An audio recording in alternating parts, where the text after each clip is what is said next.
ദൈവസന്നിധിയിൽ വീണ്ടും പ്രാർത്ഥിക്കാം. പിതൃപുത്ര പരിശുദ്ധാത്മാവാം ദൈവമേ,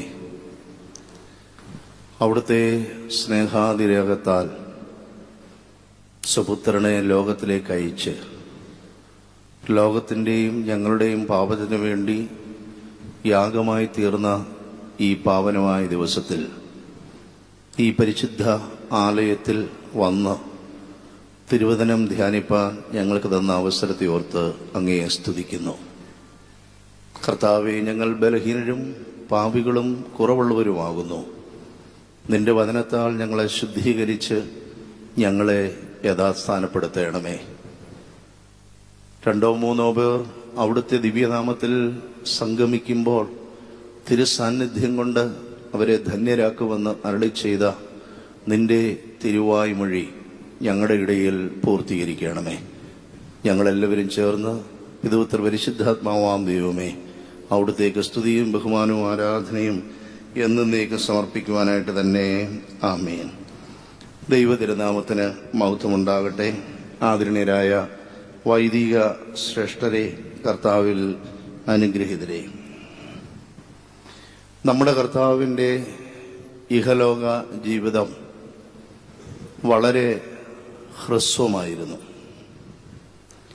അതുകൊണ്ട് തന്നെ പരിമിതമായ ആ കാലഘട്ടത്തിലെ യേശുതമ്പുരാന്റെ ഓരോ ചുവടുവെപ്പുകളും നമ്മെ സംബന്ധിച്ച് നിർണായകവും പ്രാധാന്യവും അർഹിക്കുന്നതാണ്. കർത്താവിൻ്റെ ഐഹിക ജീവിതത്തിൽ കർത്താവും ശിഷ്യന്മാരും അടങ്ങുന്ന സംഘം ഗലീല തടാകത്തിൻ്റെ ഒരു കരയിൽ നിന്ന് മറുകരയിലേക്ക് യാത്ര ചെയ്യുകയും അവിടെയുണ്ടായ ഒരു അനുഭവമാണ് അല്പസമയത്തെ വേദ പഠനത്തിനായി സമർപ്പിക്കുന്നത്. വിശുദ്ധ മർക്കോസിന്റെ സുവിശേഷം 5-ാം അധ്യായം 1 മുതൽ 20 വരെയുള്ള വാക്യങ്ങൾ. വിശുദ്ധ മർക്കോസിന്റെ സുവിശേഷം 5-ാം അധ്യായം 1 മുതൽ 20 വരെയുള്ള വാക്യങ്ങൾ. ഞാൻ തന്നെ അത് ഒന്ന് വായിക്കാം. മലയാളത്തിലുള്ള വിവർത്തനം. അവർ കടലിന്റെ അക്കരെ ഗദരദേശത്ത് എത്തി. പടകിൽ നിന്ന് ഇറങ്ങിയ ഉടനെ അശുദ്ധാത്മാവുള്ള ഒരു മനുഷ്യൻ കല്ലറകളിൽ നിന്ന് വന്ന് യേശുവിനെ എതിരേറ്റു. അവന്റെ പാർപ്പ് കല്ലറകളിൽ ആയിരുന്നു. ആർക്കും അവനെ ചങ്ങല കൊണ്ട് പോലും ബന്ധിച്ചുകൂടാഞ്ഞു. പലപ്പോഴും അവനെ വിലങ്ങും ചങ്ങലയും കൊണ്ട് ബന്ധിച്ചിട്ടും അവൻ ചങ്ങല വലിച്ചു പൊട്ടിച്ചും വിലങ്ങ് ഉരുമി ഒടിച്ചും കളഞ്ഞു. ആർക്കും അവനെ അടക്കുവാൻ കഴിഞ്ഞില്ല. അവൻ രാവും പകലും കല്ലറകളിലും മലകളിലും ഇടപെടാതെ നിലവിളിച്ചും തന്നെത്താൻ കല്ലുകൊണ്ട് ചതച്ചും പോന്നു. അവൻ യേശുവിനെ ദൂരത്തു നിന്ന് കണ്ടിട്ട് ഓടിച്ചെന്ന് അവനെ നമസ്കരിച്ചു. അവൻ ഉറക്കെ നിലവിളിച്ചു, യേശുവേ, മഹോന്നതനായ ദൈവത്തിന്റെ പുത്ര, എനിക്കും നിനക്കും തമ്മിൽ എന്ത്? ദൈവത്താണ് എന്നെ ദണ്ഡിപ്പിക്കരുത് എന്ന് അപേക്ഷിക്കുന്നുവെന്ന് പറഞ്ഞു. അശുദ്ധാത്മാവേ, ഈ മനുഷ്യനെ വിട്ട് പുറപ്പെട്ടു പോക എന്ന് യേശു കൽപ്പിച്ചിരുന്നു. നിന്റെ പേര് എന്ത് എന്ന് അവനോട് ചോദിച്ചതിന്, എന്റെ പേർ ലഗ്യോൻ, ഞങ്ങൾ പലരാകുന്നുവെന്ന് അവൻ ഉത്തരം പറഞ്ഞു. നാട്ടിൽ നിന്ന് തങ്ങളെ അയച്ചു കളയാതിരിപ്പാൻ ഏറിയൊന്ന് അപേക്ഷിച്ചു. അവിടെ മലയരികെ ഒരു വലിയ പന്നിക്കൂട്ടം മേഞ്ഞുകൊണ്ടിരുന്നു. ആ പന്നികളിൽ കടക്കേണ്ടതിന് ഞങ്ങളെ അയക്കണമെന്ന് അവർ അവനോട് അപേക്ഷിച്ചു. അവൻ അനുവാദം കൊടുത്തു. അശുദ്ധാത്മാക്കൾ പുറപ്പെട്ട് പന്നികളിൽ കടന്നിട്ട് കൂട്ടം കടുംതൂക്കത്തോടെ കടലിലേക്ക് പാഞ്ഞ് വീർപ്പ് മുട്ടിച്ചെത്തു. അവ ഏകദേശം 2000 ആയിരുന്നു. പന്നികളെ മേയ്ക്കുന്നവർ ഓടിച്ചെന്ന് പട്ടണത്തിലും നാട്ടിലും അറിയിച്ചു. സംഭവിച്ചത് കാണുവാൻ പലരും പുറപ്പെട്ടു യേശുവിന്റെ അടുക്കൽ വന്നു. ലഗ്യോൻ ഉണ്ടായിരുന്ന ഭൂതഗ്രസ്തൻ വസ്ത്രം ധരിച്ചും സുബോധം പൂണ്ട് വിരിക്കുന്നത് കണ്ട് ഭയപ്പെട്ടു. കണ്ടവർ ഭൂതഗ്രസ്തന് സംഭവിച്ചതും പന്നികളുടെ കാര്യവും അവരോട് അറിയിച്ചു. അപ്പോൾ അവർ യേശുവിനോട് തങ്ങളുടെ അതിർ വിട്ടു പോകാൻ അപേക്ഷിച്ചു തുടങ്ങി. അവൻ പടക് ഏറുമ്പോൾ ഭൂതഗ്രസ്തനായിരുന്നവൻ താനും കൂടെ പോരട്ടെ എന്ന് യേശുവിനോട് അപേക്ഷിച്ചു. യേശു അവനെ അനുവദിക്കാതെ, നിന്റെ വീട്ടിൽ നിനക്കുള്ളവരുടെ അടുക്കൽ ചെന്ന് കർത്താവ് നിനക്ക് ചെയ്തത് ഒക്കെയും നിന്നോട് കരുണ കാണിച്ചതും പ്രസ്താവിക്കുക എന്ന് അവനോട് പറഞ്ഞു. അവൻ പോയി യേശു തനിക്ക് ചെയ്തത് ഒക്കെയും ദെക്കപ്പൊലി നാട്ടിൽ ഘോഷിച്ചു തുടങ്ങി. എല്ലാവരും അത്ഭുതപ്പെടുകയും ചെയ്തു. വളരെ ദീർഘമായ ഒരു വേദഭാഗമാണ്. പരിമിതമായ സമയത്തിനുള്ളിൽ അല്പം ചില കാര്യങ്ങൾ ഇതിൽ നിന്ന് പങ്കുവയ്ക്കാവുന്ന ദൈവത്തിൽ ശരണപ്പെടുന്നു. ഗലീല തടാകത്തിന്റെ പടിഞ്ഞാറേ തീരത്ത് നിന്ന് കിഴക്കേ തീരത്തേക്കാണ് യേശുവും ശിഷ്യന്മാരും യാത്ര ചെയ്യുന്നത്. തീരത്തിനടുത്തുള്ള ഒരു പ്രദേശമാണ് ഇവിടെ പരാമർശിക്കപ്പെടുന്നതായ ഗദര ദേശം. ഈ സ്ഥലത്തിന്റെ ഐഡന്റിറ്റിയെക്കുറിച്ചും ഈ സ്ഥലത്തിന്റെ സ്ഥിതിയെക്കുറിച്ചും പലതരത്തിലുള്ള വ്യാഖ്യാനങ്ങളും ഒന്നിലധികം സ്ഥലങ്ങൾ പരാമർശിക്കപ്പെടുന്നുണ്ടെങ്കിലും യേശു ശിഷ്യന്മാരും കടലിൽ നിന്ന് ഇറങ്ങിയ ഉടൻ തന്നെ ഭൂതഗ്രസ്തൻ യേശുവിനോട് അപേക്ഷയുമായി വന്നു എന്നുള്ളതുകൊണ്ട് ആ കടൽ തീരത്ത് തന്നെയുള്ള ഗദരദേശമാണ് ഇതെന്ന് അനുമാനിക്കുന്നതിൽ തെറ്റില്ല.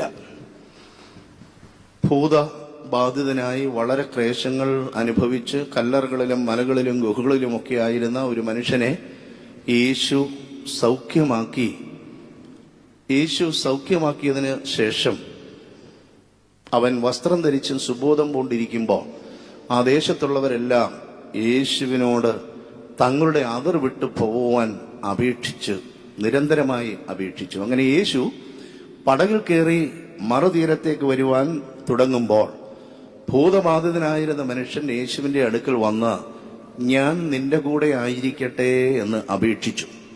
യേശു തമ്പുരാൻ അവനെ അനുവദിക്കാതെ, നിന്റെ വീട്ടിലേക്ക് ചെന്ന് നിനക്കുള്ള പ്രിയപ്പെട്ടവരുടെ അടുക്കൽ ദൈവം നിനക്ക് ചെയ്തതായ ആ കാരുണ്യ പ്രവൃത്തിയെക്കുറിച്ച് പ്രസ്താവിക്കുക എന്ന് പറഞ്ഞു. അവൻ സന്തോഷത്തോടെ അത് ഏറ്റെടുത്ത് പ്രവർത്തിക്കുകയും ചെയ്തു.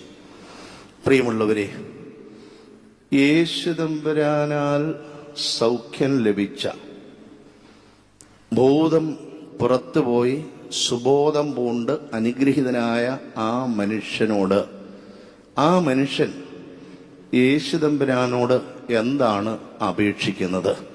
യേശു തമ്പുരാൻ അവനെ എവിടേക്കാണ് അയക്കുന്നത് എന്ന് നമുക്ക് നോക്കാം. ഭൂതാവിഷ്ടനായിരുന്ന മനുഷ്യൻ യേശു തമ്പുരാന്റെ അടുക്കൽ വന്ന് ഇപ്രകാരമാണ് ചോദിക്കുന്നത്: താനും കൂടെ പോരട്ടെയോ എന്ന് അവനോട് അപേക്ഷിച്ചു.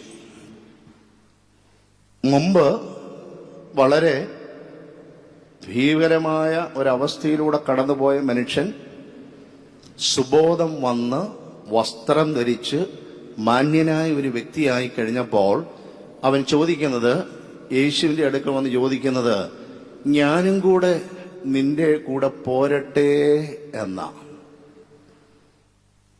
മലയാളത്തിൽ ഞാൻ കൂടെ നിന്റെ കൂടെ പോരട്ടെ എന്ന് തർജ്ജമ ചെയ്ത് എഴുതിയിരിക്കുന്നത് സാഹചര്യവും മലയാളികളായ നമുക്ക് പെട്ടെന്ന് മനസ്സിലാകട്ടെ എന്ന് വിചാരിച്ച് നടത്തിയ ഒരു വിവർത്തനമാണ്.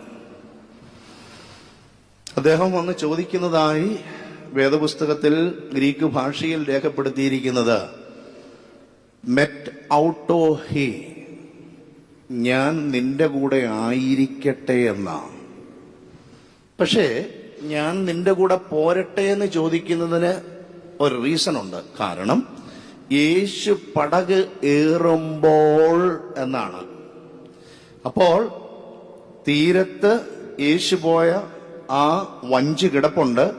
ശിഷ്യന്മാരും യേശുവും അവിടെയുള്ളവർ പറഞ്ഞതനുസരിച്ച് തിരിച്ചു പോരാമെന്ന് വിചാരിച്ച് കാലെടുത്ത് ആ വഞ്ചിയിലോട്ട് വെക്കുമ്പോഴാണ് ഈ മനുഷ്യൻ വന്ന് ചോദിക്കുന്നത്, ഞാൻ ഇവിടെ നിൽക്കാൻ ആഗ്രഹിക്കുന്നില്ല, അങ്ങനെയാണെങ്കിൽ എന്താ ചോദിക്കേണ്ടത്? നിന്റെ കൂടെ പോരട്ടെ എന്നാ. പക്ഷേ യഥാർത്ഥത്തിൽ അങ്ങനെയല്ല അതിന്റെ അർത്ഥം. പിന്നെന്താണ്? ഞാൻ നിന്റെ കൂടെ ആയിരിക്കട്ടെ, would I be with you. ഒരു സബ്ജന്റീവായി, അവന്റെ ഒരു അപേക്ഷയായി, അവന്റെ ഒരു പ്രതീക്ഷയായി, അവന്റെ ഒരു താല്പര്യമായി യേശുവിന്റെ മുമ്പാകെ അവനത് സമർപ്പിക്കുകയാണ് ചെയ്യുന്നത്. ടു ബി എന്ന ബേസിക്കായ വെർബിന്റെ ഒരു ഫോമാണ് ഇവിടെ ഉപയോഗിക്കുന്നത്. ഞാൻ നിന്റെ കൂടെ ആയിരിക്കട്ടെ. യേശു അനേക വ്യക്തികളെ തന്റെ കൂടെ ആയിരിക്കാൻ വിളിച്ചു. പരശുശ്രൂഷ വേളയിൽ അനേക വ്യക്തികളെ യേശു തമ്പുരാൻ നിങ്ങളെ എന്റെ അടുക്കൽ വരുവാൻ വിളിച്ചു.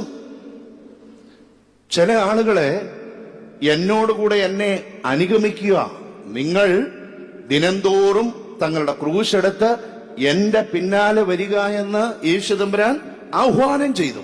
അങ്ങനെ ജനങ്ങൾ യേശുവിന്റെ അടുക്കൽ യേശുവിനോടൊപ്പം ആയിരിക്കുവാനും യേശുവിനെ അനുഗമിക്കണം എന്ന് ആഗ്രഹിക്കുകയും ചെയ്യുന്ന യേശുവിനോട് ഇതാ ഒരു മനുഷ്യൻ ഉള്ളിൽ നിന്ന് തന്നെ വന്ന് ചോദിക്കുകയാണ്, ഞാൻ നിന്റെ കൂടെ ആയിരിക്കട്ടെ, ഞാൻ നിന്റെ കൂടെ വരട്ടെ എന്ന് ചോദിക്കുക. വലിയ ഗഹനമായ തരത്തിലേക്ക് പോകാൻ നമ്മുടെ സമയം അനുവദിക്കത്തില്ല എങ്കിലും ഈ ചോദിക്കുന്നതിന് മറ്റൊരു തലം കൂടെ ഉണ്ടെന്ന് ഞാൻ വിചാരിക്കുക. കാരണം യേശു ആ ദേശത്തേക്ക് വന്ന് ഈ മനുഷ്യന് സൗഖ്യം കൊടുത്തപ്പോൾ 2000 പന്നികളാണ് ചത്തുപോകാനിടയായത്. ആ 2000 പന്നികളുടെ ഉടമസ്ഥർ ഇതിന് കാരണക്കാരായ ആളുകളെ അവിടെ വെച്ചേക്കുമോ? അയ്യോ, ആ ദേശത്തുള്ള എത്രയോ ആൾക്കാരുടെ സ്വത്ത് പോയി. അതിനെ പാലിച്ചുകൊണ്ടിരുന്ന കുറെ ആളുകളുടെ ജോലി പോയി. ഇനി ആ മനുഷ്യൻ ആ തീരത്ത് നിൽക്കാൻ പറ്റത്തില്ല.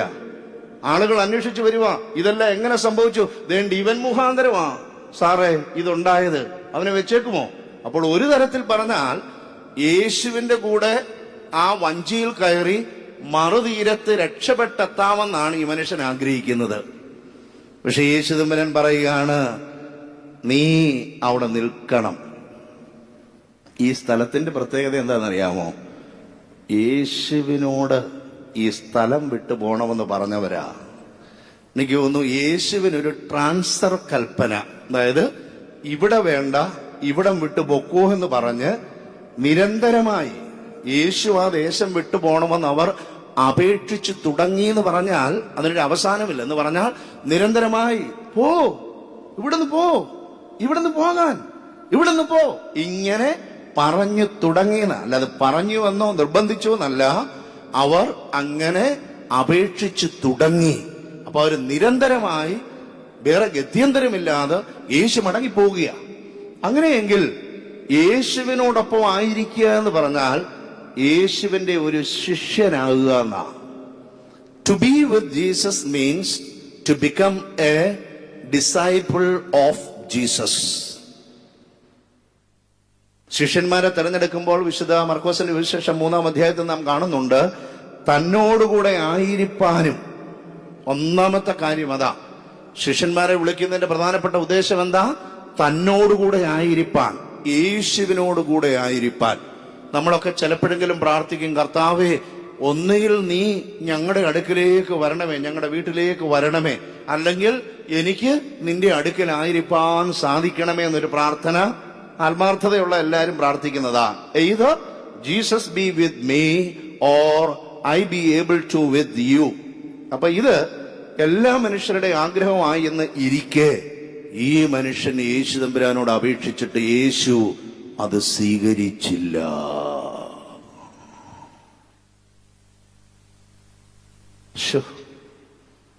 എത്രയോ ആളുകളോട് യേശു തമ്പുരാന്റെ പരശുശ്രൂഷയിൽ മക്കളെ നിങ്ങൾ എന്റെ കൂടെ വാ, അവരെല്ലാം ഉപേക്ഷിച്ച് ചെന്നു. വേറെ ചില ആളുകൾ വലിയ കൂട്ടം കൂടിയപ്പോൾ യേശു പറഞ്ഞു, നിങ്ങൾ എന്റെ കൂടെ വരുവീൻ. അപ്പൊ ഓരോരുത്തർ ഓരോ ആവശ്യങ്ങൾ പറഞ്ഞു. അപ്പൊ എന്റെ കൂടെ വരാൻ, എന്റെ കൂടെ ആയിരിക്കാൻ, എന്നോട് കൂടെ ആയിരിക്കാൻ യേശു തമ്പുരാനെ ആഗ്രഹിക്കുന്നു, ക്ഷണിക്കുന്നു. ആ ക്ഷണിക്കുന്ന ആ മനസ്സുള്ള യേശു ഈ വ്യക്തി ഞാൻ നിന്റെ കൂടെ ആയിരിക്കട്ടെ എന്ന് ചോദിച്ചിട്ട് അതിനെ അനുവദിക്കാതെ മറ്റൊരു ദൗത്യം അവനെ ഏൽപ്പിക്കുന്നു. അങ്ങനെയാണെങ്കിൽ ആ ദൗത്യം ചെറുതായിരിക്കുമോ? യേശുവിനോട് കൂടെ ആയിരിക്കാമെന്ന് ആഗ്രഹിച്ച മനുഷ്യനെ അതിനനുവദിക്കാതെ അതിനേക്കാൾ വലിയൊരു ദൗത്യം അവനെ ഏൽപ്പിക്കുക. ആ ദൗത്യം എന്താ? ഇതാ നമുക്കറിയേണ്ടത്. യേശു അവനെ അനുവദിക്കാതെ നിന്റെ വീട്ടിൽ നിനക്കുള്ളവരുടെ അടുക്കൽ ചെന്ന് കർത്താവ് നിനക്ക് ചെയ്തതൊക്കെയും നിന്നോട് കരുണ കാണിച്ചതും പ്രസ്താവിക്കുക എന്നു പറഞ്ഞു.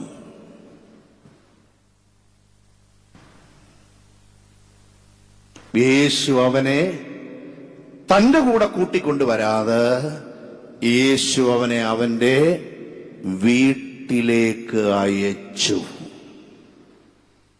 യേശുവിന്റെ ഒരു ശിഷ്യനായിരിക്കുന്നതിനേക്കാൾ യേശുവിന്റെ ഒരു അപ്പോസ്തോലനായിരിക്കുക എന്നത് കുറച്ചുകൂടെ ത്യാഗമുള്ളതും കുറച്ചുകൂടെ ബൃഹത്തായതുമായ ഒരു ദൗത്യമാണ്. അതിലേക്കാണ് യേശു അവനെ അയക്കുന്നത്. ഞാൻ നിർത്തി പറയാം. യേശുവിന്റെ കൂടെ ആയിരിക്കാൻ ഒത്തിരി പേർക്ക് താല്പര്യമുണ്ട്. എന്താണെന്നറിയാമോ? സുരക്ഷിതമാണ്. ആരാടാ ഞങ്ങളുടെ ഈ 2000 പന്നിയെ കൊന്നവൻ, അവനെ ഒന്ന് കാണലുള്ളൂ എന്ന് പറഞ്ഞ ആളുകൾ വടിയും കല്ലുമായിട്ട് വരുമ്പോൾ വഞ്ചി കയറി യേശുവിന്റെ കൂടെ ഇപ്പുറത്തോട്ട് പോയാൽ സേഫായി. യേശു ഇപ്പുറത്ത് കടന്നു, അവനും ഇപ്പുറത്ത് കടന്നു. രണ്ടാമത്, യേശുവിന്റെ ഒരു ശിഷ്യനായിരിക്കുന്നിടത്തോളം യേശുവിന്റെ ഒരു സുരക്ഷിതത്വം നമുക്കും ലഭിക്കും. ആട്ടെ, നിങ്ങൾക്ക് പെട്ടെന്ന് മനസ്സിലാകുന്ന രീതിയിൽ ഒറ്റ സെന്റൻസ് പറഞ്ഞ് ഞാനത് വിടാം. യേശുവിന്റെ അപ്പോസ്തോലന്മാരായിരുന്ന ശിഷ്യന്മാർ, വാക്കുകൾ ഓർക്കണം, ശിഷ്യന്മാരായിരിക്കുന്നവർ തന്നെയാണ് അപ്പോസ്തോലന്മാരും ആകുന്നത്. എല്ലാ ശിഷ്യന്മാരും അപ്പോസ്തോലന്മാരല്ല. എന്നാൽ അപ്പോസ്തോലന്മാരെല്ലാം ശിഷ്യഗണത്തിലേക്ക് വന്നിട്ടാണ് അപ്പോസ്തോലന്മാരാകുന്നത്. യേശുവിന്റെ ശിഷ്യന്മാരായിരുന്ന ആരെങ്കിലും യേശുവിന്റെ കാലത്ത് ഒരു നുള്ള മണ്ണെങ്കിലും ദേഹത്ത് വീണവരുണ്ടോ? യേശുവിന്റെ കാലത്തെ യേശുവിന്റെ ശിഷ്യന്മാർക്ക് ആർക്കെങ്കിലും യേശു ഉണ്ടായിരുന്നത് കൊണ്ട് ഒരു നുള്ള മണ്ണെങ്കിലും ദേഹത്ത് വീഴേണ്ടത് വന്നോ? ഇല്ല. എന്നാൽ യേശുവിന്റെ കാലം കഴിഞ്ഞപ്പോൾ ശിഷ്യന്മാർ അപ്പോസ്തോലന്മാരായി ഐക്യപ്പെട്ടപ്പോൾ ഒരാൾ ഒഴിച്ച് ബാക്കി മുഴുവൻ ആളുകളും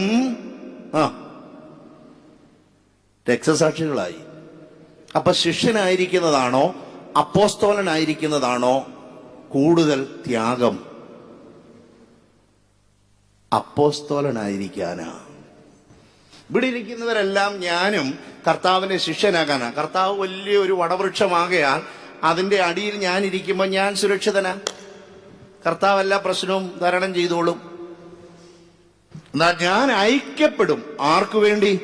ക്രിസ്തുവിന് വേണ്ടി ഞാൻ ഐക്യപ്പെടുമ്പോൾ എനിക്ക് തന്നെയാണ് അതിൽ നിന്നുണ്ടാകുന്ന കല്ലേറുകൾ, അടി, അപമാനങ്ങൾ, അപവാദങ്ങൾ നേരിടേണ്ടത് ഞാൻ തന്നെയാണ്. അതിന് പകരം വെക്കാൻ യേശു അവിടെ ഇല്ല. യേശു മറുകരയിൽ പോയി.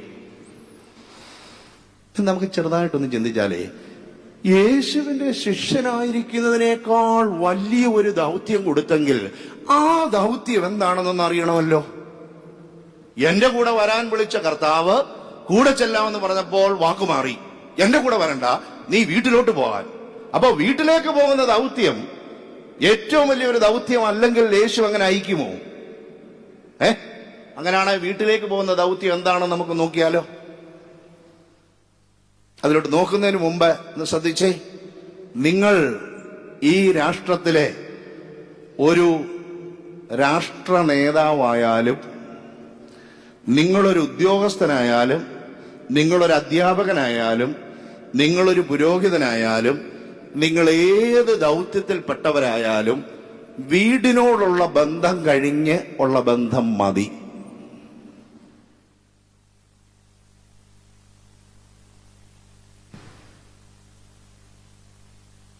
ഇവിടെ പറയട്ടെ, നിങ്ങൾ ഈ രാഷ്ട്രത്തെ ഏറ്റവും വലിയ നേതാവായി, ഈ രാഷ്ട്രത്തിന്റെ തലവനായി ഭരിച്ചാലും, നിങ്ങൾ ഉദ്യോഗസ്ഥനായാലും, നിങ്ങൾ അങ്ങനത്തെ ഏത് ദൗത്യം ഏറ്റെടുക്കുന്ന ആളായാലും, വീട് നന്നാക്കുക എന്ന ദൗത്യത്തിന്റെ അത്രയും പ്രധാനമായ ദൗത്യം ഈ ലോകത്തിൽ വേറൊന്നുമില്ല.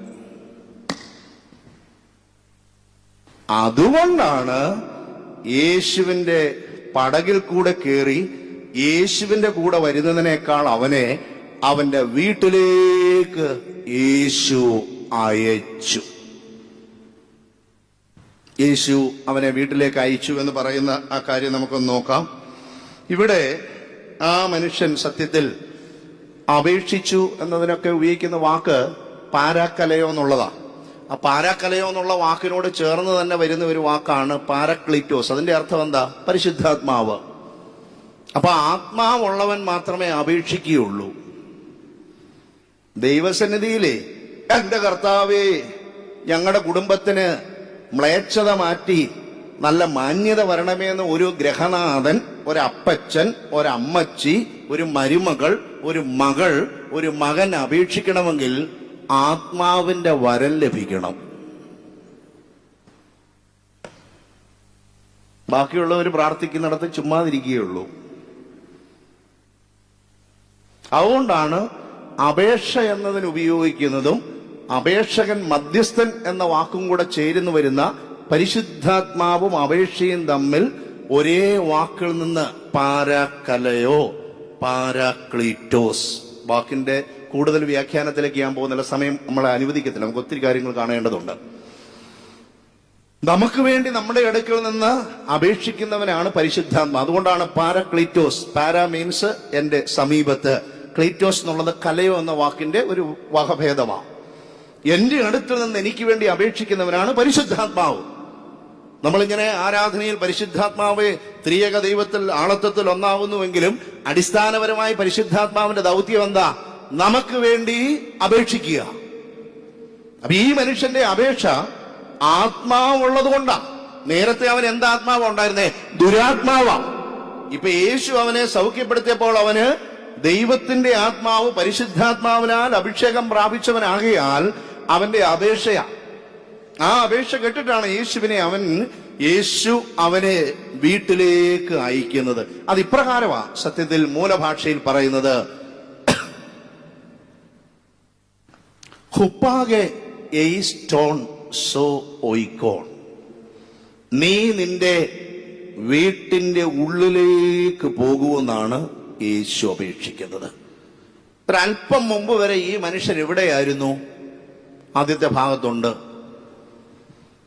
അല്പം മുമ്പ് വരെ ഈ മനുഷ്യൻ എവിടെയായിരുന്നു? കേട്ടോ? കല്ലറകളിൽ. എവിടാ? കല്ലറകളിൽ. രണ്ടാമത് ഗുഹകളിൽ. കല്ലറകളിലും ഗുഹകളിലും കിടക്കുന്നവനെ വീടിന്റെ ഉള്ളിലേക്കാണ് യേശു അയക്കുന്നത്. From the tomb to home. ഇപ്പൊ നിങ്ങൾക്കെല്ലാവരും ചിന്തയുണ്ട്, ഞങ്ങളിങ്ങനെ വേർതിരിച്ചു, വാഴിക്കപ്പെട്ടു, തിരുമേനി വേർതിരിക്കപ്പെട്ടു, വാഴിക്കപ്പെട്ടു, അച്ഛൻ. അപ്പൊ പള്ളി പണിയ. ദയവ് ചെയ്ത് ശ്രദ്ധിച്ചേ, പള്ളി പണിയണ്ട, നിങ്ങളുടെ വീട് നന്നാക്ക് പോയി. എന്ത് ചെയ്യണം? യേശു അയക്കുന്ന ലോകത്തിലെ ഏറ്റവും വലിയ ഉത്തരവാദിത്തം വീട് നന്നാക്കുക.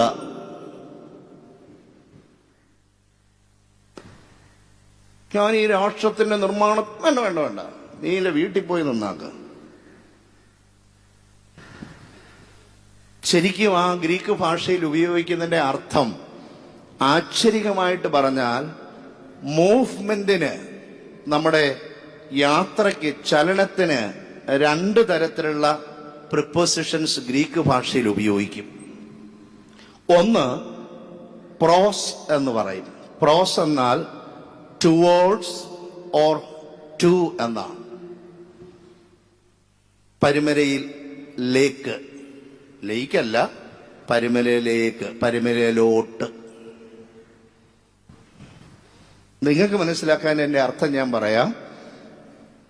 നമ്മൾ ഞായറാഴ്ച ഒരു 11:30 ആകുമ്പോൾ ഒരു വീട്ടിൽ ചെന്ന്, നമ്മുടെ ഇടവകയിൽ ഒരു വീട്ടിൽ ചെന്ന്, മോൻ എന്തിയേ ചായ? അപ്പൊ അവര് പറയും പള്ളി പോയി. എന്താ? നിങ്ങളിങ്ങനെ ദൂരെ വലിയ ആളുകളാ ഇങ്ങനെ കേൾക്കട്ടെ, കഴിഞ്ഞ ദിവസം ഇങ്ങനെ പോസ്റ്റർ കണ്ടു, തിരുമേനി പ്രസംഗിക്കുന്നു, അതുകൊണ്ട് ഞങ്ങൾ ഇങ്ങനെ ഇരിക്കും, ആ തിരുമേനി പ്രസംഗിക്കട്ടെ. ഓ, എന്താ പറയുന്നത്? ഈ മകനെ അങ്ങ് വിടാം, അമ്മാമ്മയെ കണ്ടില്ലല്ലോ. എന്താ പറയുന്നേ? പള്ളി പോയി. നീ അമ്മാമ്മയോടെ ചോദിക്കുന്നെങ്കിലോ, അച്ഛാ എന്നെ എന്തെന്ന് ചോദിച്ചാ പള്ളി പോയി. ശ്രദ്ധിച്ചേ, ഈ പള്ളി പോയി എന്ന് പറയുന്ന ആളുകളാണ് ഈ പള്ളിയുടെ പരിസരത്തെ പേരച്ചൂട്ടിലും മാഞ്ചൂട്ടിലും ഒക്കെ നിൽക്കുന്ന ആളുകൾ. ചുമ്മാ അത് പറയുന്നതല്ല. ശ്രദ്ധിച്ചേ, പ്രോസ് എന്ന ഗ്രീക്ക് ഭാഷയിലെ പ്രിപ്പോസിഷൻ, ടുവേർഡ് ഓർ ടു. അപ്പം അവിടെ വീട്ടിൽ ഹാജർ വെച്ചിരിക്കുന്നത് എന്താണ്? വീട്ടിലില്ലാത്തതിന്റെ കാര്യം എന്താ? പള്ളിയിൽ പോയി. പള്ളിയിൽ എവിടാ പോയത്?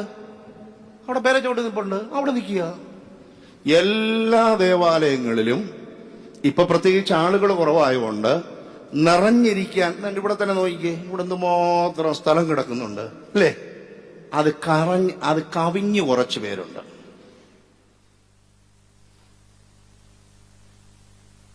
അപ്പൊ വീട്ടില് ഹാജരി വെക്കൽ വെച്ചിരിക്കുന്നത് പള്ളിയിൽ പോയി. യെസ്, എവിടെ പോയി? പള്ളിയിൽ പോയി.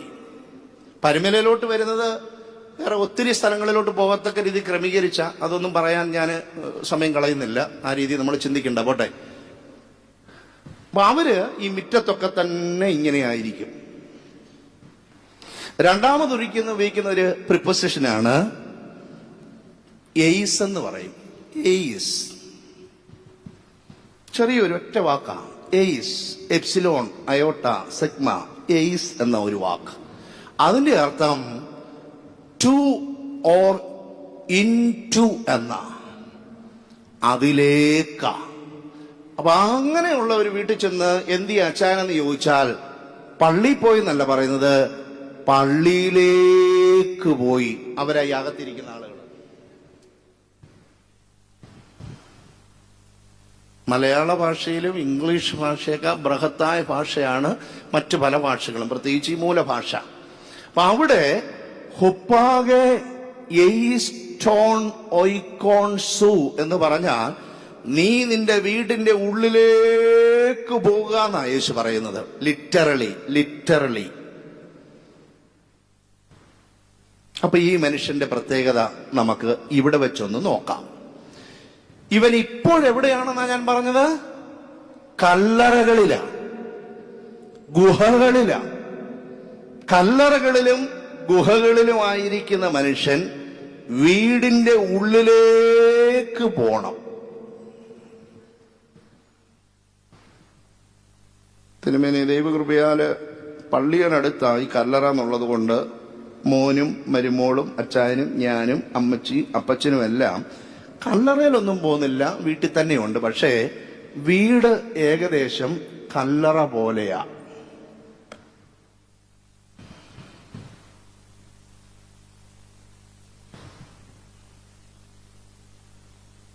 കല്ലറകളുടെ ഒരു പ്രത്യേകത, സജീവരായ ആളുകൾ അവിടെ ഇല്ല, മരിച്ച ആളുകളാ. നമ്മുടെ സമയം തികയത്തില്ല, ഇനി അരമണിക്കൂർ പോലും ഇല്ല. മിക്ക വീടുകളെന്ന് ഞാൻ പറയുന്ന ചില വീടുകളെങ്കിലും ഈ പറഞ്ഞ ആളുകളെല്ലാം ഉണ്ട്. അപ്പച്ചനുണ്ട്, അമ്മച്ചിയുണ്ട്, മകളുണ്ട്, മരുമകളുണ്ട്, ഭർത്താവുണ്ട്, ഭാര്യയുണ്ട്, അങ്ങനെ എല്ലാവരും ഒക്കെ ഉണ്ട്. പക്ഷേ വീട് ഏകദേശം കല്ലറ പോലെയാ, പരസ്പര ബന്ധമില്ല. അതുകൊണ്ടാണ് യേശു പറഞ്ഞത്, നീ നിന്റെ വീടിന്റെ ഉള്ളിലേക്ക്. ഈ മനുഷ്യന് വീടുണ്ട്, ഭൂതാവിഷ്ടനായിരുന്ന മനുഷ്യന് വീടുണ്ട്, വീടില്ലാത്തവനല്ല. അതുകൊണ്ടാണല്ലോ കർത്താവ് വീട്ടിലേക്ക് പോകാൻ പറഞ്ഞത്. അപ്പൊ അവന് വീടുണ്ട്, പക്ഷെ ഇപ്പൊ അവന് താമസിക്കുന്ന ഇവിടെ കല്ലറയില്ല. വീടില്ലാത്തവർ ഇവിടെ ഇരിക്കുന്നവർ കൈപോക്കിക്കേ, ആരുമില്ല. എന്റെ ഭദ്രാസനത്തിൽ 185 കുടുംബങ്ങൾക്ക് ഭവനങ്ങളില്ല. സഭയിലുള്ള നിങ്ങൾക്ക് അറിയാമായിരുന്നു അത്? നിങ്ങളെല്ലാം വീടുള്ള അടുത്തുനിന്ന് വരുന്ന ആളായിരിക്കാം. എന്റെ ഭദ്രാസനത്തിൽ 185 കുടുംബങ്ങൾക്ക് വീടില്ല.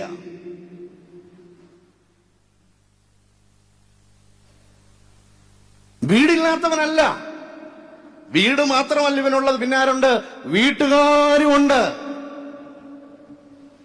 വീടുമുണ്ട്, വീട്ടുകാരുമുണ്ട്. പക്ഷെ അവന്റെ ജീവിതം കല്ലറയാ. ഈ വിഷയത്തെക്കുറിച്ച് മാത്രം ഡീപ്പായിട്ട് ചിന്തിച്ചാൽ ഒരു 3 മണി വരെ നമ്മൾ പല ആസ്പെക്റ്റുകൾ പറയും. പക്ഷെ അതിനിവിടെ സമയമില്ലാത്തതുകൊണ്ട് ഞാനത് വിടുക. നിങ്ങളെപ്പോലെയുള്ള പ്രബുദ്ധരായ ആളുകൾ പല കാര്യങ്ങളും അതിലേക്ക് ചേർത്ത് ചിന്തിച്ചാൽ മതി.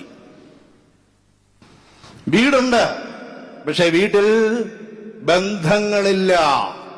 യേശു തമ്പുരാൻ ഈ മനുഷ്യനെ വിടുന്നത് എന്റെ കൂടെ ഒരാളായി, 12 ശിഷ്യന്മാരുടെ കൂടെ 13-ാമതായ ഒരാളായി വരാനല്ല.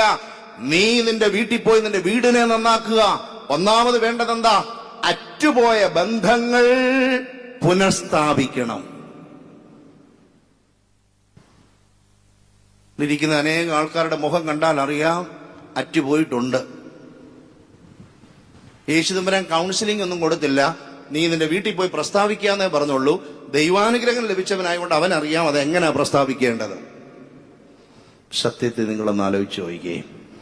വർഷങ്ങളായി, എത്ര വർഷമാണെന്ന് നമുക്കറിയത്തില്ല, വർഷങ്ങളായി ഈ പന്നികളെ മേയിക്കുന്ന സ്ഥലം, യഹൂദന്മാരുടെ ഒരു ചുറ്റുപാടിൽ പന്നി എന്നുള്ളത് അശുദ്ധമായൊരു മൃഗമാകയാൽ പന്നികളെ മേയിക്കുന്ന സ്ഥലം അവർക്ക് പ്രിയപ്പെട്ട സ്ഥലമല്ല, അവർക്ക് വിരുദ്ധമായ സ്ഥലമാണ്. അപ്പൊ അല്പം അവരെ സംബന്ധിച്ച് മ്ലേച്ഛമായ ഒരു സ്ഥലത്താണ് ഈ മനുഷ്യൻ ജീവിക്കുന്നത്.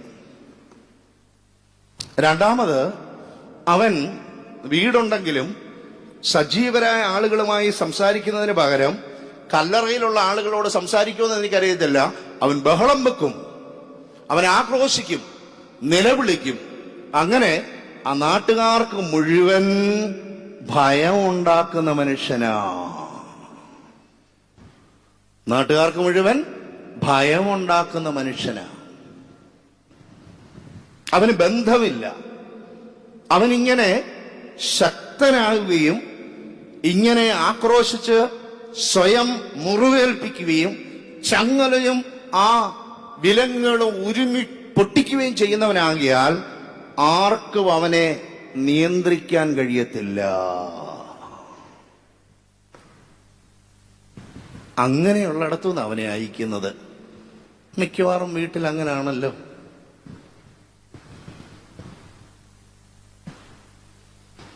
വീട്ടിൽ ഒരാൾ ശക്തൻ കാണുമല്ലോ. ശക്തൻ തമ്പുരാൻ ഒരാൾ വീട്ടിൽ കാണത്തില്ലേ? ഉണ്ട്. അവൻ രാവും പകലും അവൻ നിലവിളിക്കും. ആട്ടെ, വൈകിട്ട് എപ്പോഴെങ്കിലും അറേഞ്ച് ചെയ്യുന്ന ഒരു സമയത്ത് സന്ധ്യാപ്രാർത്ഥന നടത്തി ഭക്ഷണം കഴിച്ച് സംതൃപ്തിയോടെ ഉറങ്ങാൻ പോകുന്ന ഏതെങ്കിലും വീട് ഇപ്പോഴുണ്ടോ ലോകത്ത്? ആളുകൾ ഇതൊക്കെ പണ്ട് ക്രമീകരിച്ചപ്പോൾ നമ്മുടെ ചെറുപ്പക്കാർ, നമ്മുടെ ബുദ്ധിയുള്ളവര്, ഇപ്പോഴത്തെ വലിയ പണമുള്ള ആളുകൾ വിചാരിച്ചു, അന്നൊക്കെ പാടത്തും പരപ്പത്തും ഒക്കെ പണി ചെയ്തുകൊണ്ട് നിവൃത്തിയില്ലാത്തതുകൊണ്ട് വല്യപ്പച്ചനും വല്യമ്മച്ചും ഒക്കെ പ്രാർത്ഥിച്ചതാ. ഇപ്പൊ നമുക്ക് ഈ മൊബൈലിൽ തന്നെ ബിസിനസ് ചെയ്യാൻ പറ്റുന്നത് കൊണ്ട് അങ്ങനെ പ്രത്യേകിച്ച് പ്രാർത്ഥനയുടെ ആവശ്യമില്ല, അങ്ങനെ ഒരു സമയത്തിന്റെ ആവശ്യമില്ല, ഉറക്കത്തിന് സമയമില്ല. അതാ ഇങ്ങനെ തൂങ്ങിയിരിക്കുന്നതിന്റെ പ്രധാനപ്പെട്ട കാര്യം. രാവും പകലും അധ്വാനിക്കുന്ന തലമുറ.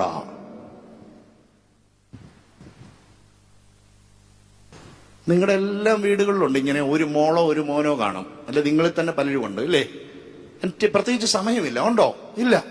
ഒരു അധ്യാപിക രാവിലെ എല്ലാം എഴുന്നേറ്റ് റെഡിയായി എല്ലാവരും 7:30 വണ്ടി കയറി 9:30 സ്കൂളിൽ വന്ന് ഒപ്പൊക്കെ ഇട്ട് 10 മണിക്ക് തുടങ്ങി വീണ്ടും 4 വരെ വർക്ക് ചെയ്ത് തിരിച്ച് ഒരു പ്രത്യേക സമയത്ത് വീട്ടിൽ വന്ന് മറ്റു കാര്യങ്ങൾ വ്യാപരിക്കുന്നതിനൊരു സമയനിഷ്ഠയുണ്ട്. എന്താ? ഒരു സമയനിഷ്ഠയുണ്ട്.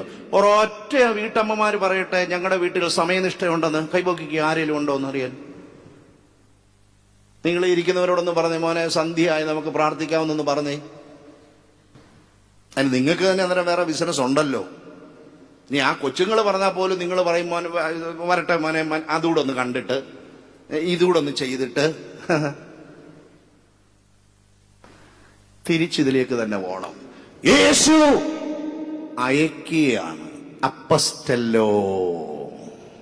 He has been sent as an apostle of Jesus to discharge his duty primarily at home and no place at all. ഒരൊറ്റ സ്ഥലം നന്നാക്കിയാൽ മതി കേട്ടോ. സഭയൊന്നും കയറി നന്നാക്കണ്ട, രാഷ്ട്രത്തെ നന്നാക്കണ്ട, നിങ്ങളുടെ വീടിനെ മാത്രം നന്നാക്കിയാൽ മതി.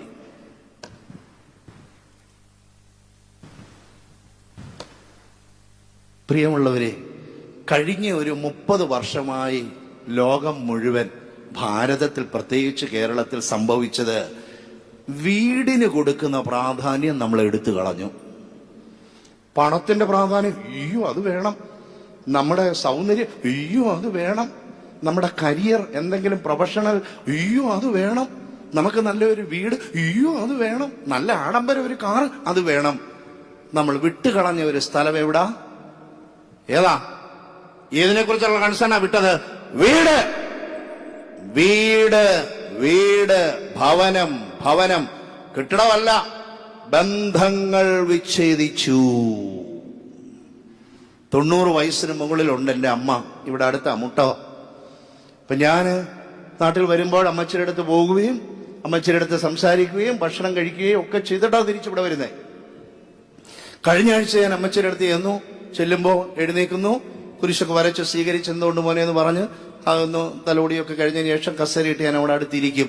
അപ്പൊ അമ്മച്ചി ഓരോ കാര്യങ്ങൾ ഇങ്ങനെ പറയും.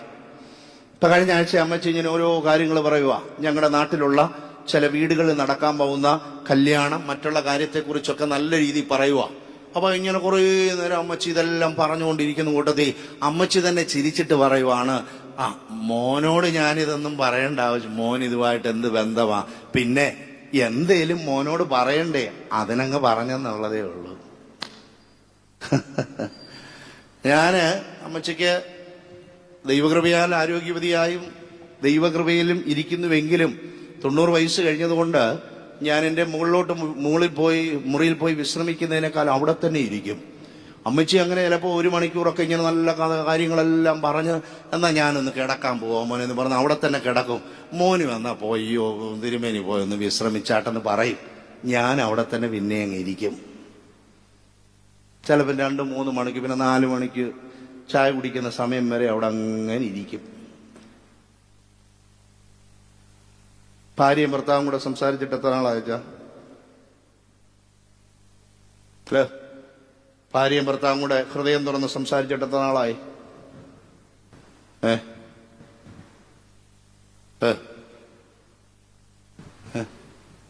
അമ്മായിയമ്മേ ഞാൻ പറഞ്ഞ ഇങ്ങനെയുള്ള കാര്യങ്ങളിലേക്കൊന്നും ഞാൻ അധികം കിടക്കാൻ നമുക്ക് സ്ഥലമില്ല. സ്വന്തം മകനും അപ്പനും തമ്മിൽ അപ്പന്റെ ചുമതലയുണ്ട്, അത് മോന്റെ ചുമതലയല്ല. അപ്പനായിരിക്കുന്നിടത്തോളം മോനും അപ്പനും തമ്മിലുള്ള ബന്ധത്തിൽ അപ്പനിൽ നിക്ഷിപ്തമായ ചുമതലയുണ്ട്. ആ ചുമതല എന്നുള്ള വാക്ക് കയറി പറഞ്ഞില്ലെങ്കിലും എന്നെ കൊണ്ട് മോനെ വിശേഷം, എന്താ നിന്റെ പ്ലാന്? ഓരോ ദിവസത്തെ കാര്യം അന്വേഷിക്കണം. സഭയെ നന്നാക്കാൻ വരരുതേ കയറി. ഈ മനുഷ്യൻ കർത്താവിനോട് ചോദിക്കുന്നത്, ഞാൻ നിന്റെ കൂടെ വന്ന് സഭയെ കെട്ടിപ്പിടിക്കട്ടെ? വേണ്ട, സഭയെ കെട്ടിപ്പിടിക്കാൻ ഞാനും 12 പേരും കൂടെ ഉണ്ട്. നീ ആദ്യം പോയി നിന്റെ വീട് നന്നാക്ക്. ഞാൻ ഈ നാട്ടിലെ ഒരു പ്രമുഖനായ നേതാവാ, എന്തോതിന്? നീ ആദ്യം പോയി വീട് നന്നാക്ക്. അനുസരണമുള്ളവരും സത്യസന്ധതയുള്ളവരും സാൻമാർഗ്ഗനിഷ്ഠയുള്ള ആളുകളെ നിന്റെ വീട്ടിൽ രൂപപ്പെടുത്തുന്നതാണ് രാഷ്ട്ര നിർമ്മാണം. ഐ റിപ്പീറ്റ്, സത്യസന്ധതയുള്ളവരും അനുസരണമുള്ളവരും ദൈവഭയമുള്ളവരും സന്മാർഗനിഷ്ഠയുള്ളവരുമായ ആളുകളെ രൂപപ്പെടുത്തുന്നതാണ് രാഷ്ട്ര നിർമ്മാണം.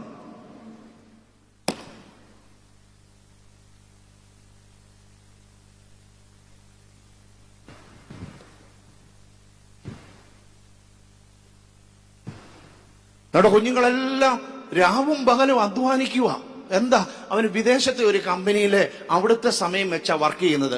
പകല് മുഴുവനും അവിടെ ആക്റ്റീവായിരുന്നു, പിന്നെ രാത്രി വെളുക്കോളൂ. പിന്നെ എപ്പോഴാണ് അവൻ ഉറങ്ങുന്നത്? ഞായറാഴ്ച 5 മണിക്ക് വെളുപ്പിനെ മുതൽ തുടങ്ങി. എപ്പോഴാണ് വീട്ടിൽ നിന്ന് അമ്മ ഇതെല്ലാം കഴിഞ്ഞ് ചെല്ലുന്നിടം വരെ 12 മണി. അന്നേരമെങ്കിലും വിളിക്കാതിരുന്നാൽ അവനൊരു 4 മണി വരെ കിടന്നുറങ്ങും. വാ തുറന്ന് സംസാരിക്കണം. വെറുതെ കൗൺസിലിംഗ് സെന്ററിൽ പോയിട്ട് കാര്യമില്ല. വാ തുറന്ന് സംസാരിക്കണം. നീ നിന്റെ വീടിന് ഉള്ളിലേക്ക് പോകുക means go to your close circles. നിന്റെ പ്രിയപ്പെട്ടവരുടെ അടുക്കൽ. കണ്ടോ, അങ്ങനെ അതിനെ വ്യാഖ്യാനിച്ചത്. ഹുപ്പാകെ എയ്സ്റ്റോൺ ഓയ്ക്കോൺ സു. നിന്റെ വീടിനുള്ളിലേക്ക് പോകണമെന്നുള്ള ആ ആശ്ചര്യമായ കാര്യം ഈ മലയാളത്തിലേക്ക് വിവർത്തനമൊക്കെ ചെയ്തപ്പോ എങ്ങനെ അവർ പറഞ്ഞത്? നിന്റെ വീട്ടിൽ നിനക്കുള്ളവരുടെ അടുക്കലേക്ക് ചെന്ന്, അവരുടെ അകത്തേക്ക് ചെന്ന്, അറ്റുപോയ ബന്ധങ്ങൾ പുനഃസ്ഥാപിക്കണം. അടുക്കിലേക്ക് ചെല്ലണം. You have to reach out. നിങ്ങൾക്ക് എല്ലാവർക്കും അറിയാം, അമ്മ അടുക്കളയിലുണ്ട്. അപ്പൊ നമ്മള് മേളത്തെ നിലയിൽ നിന്ന് ഇതെല്ലാം വാരിപ്പെറുക്കി റെഡിയായി അപ്പുറത്തെ ഗ്യാരേജിന്റെ റോഡിൽ കൂടെ അങ്ങ് പോവുക. നോ, അടുക്കളയിലുള്ള അമ്മയുടെ അടുത്തോട്ട് ചെന്ന് പോവാണെന്ന് പറയണം. അങ്ങനെ പറയണമെങ്കിൽ ആദ്യമേ ആ ബന്ധം നല്ല ദൃഢമാകണം. നമുക്കറിയാം അപ്പൻ അപ്പുറത്തെ മുറിയിലുണ്ടെന്ന്, അതുകൊണ്ട് നമ്മൾ ഒഴിഞ്ഞു പോകാൻ ശ്രമിക്കുക. നമുക്കറിയാം അപ്പച്ചൻ ആ ചാരുകസേരയില് തിണ്ണയിലുണ്ടെന്നറിയാം. അപ്പച്ചനെ അറിയിക്കാതെ പോകാനാണ് നമ്മൾ ശ്രമിക്കുന്നത്. ഇവിടെ അങ്ങനെയല്ല. അപ്പച്ചന്റെ അടുക്കിലേക്ക് ചെല്ലുക, അപ്പച്ചന്റെ ഉള്ളിലേക്ക് ചെല്ലുക. അല്ല, അപ്പച്ചനെ ബൈപ്പാസ് ചെയ്യാനല്ല.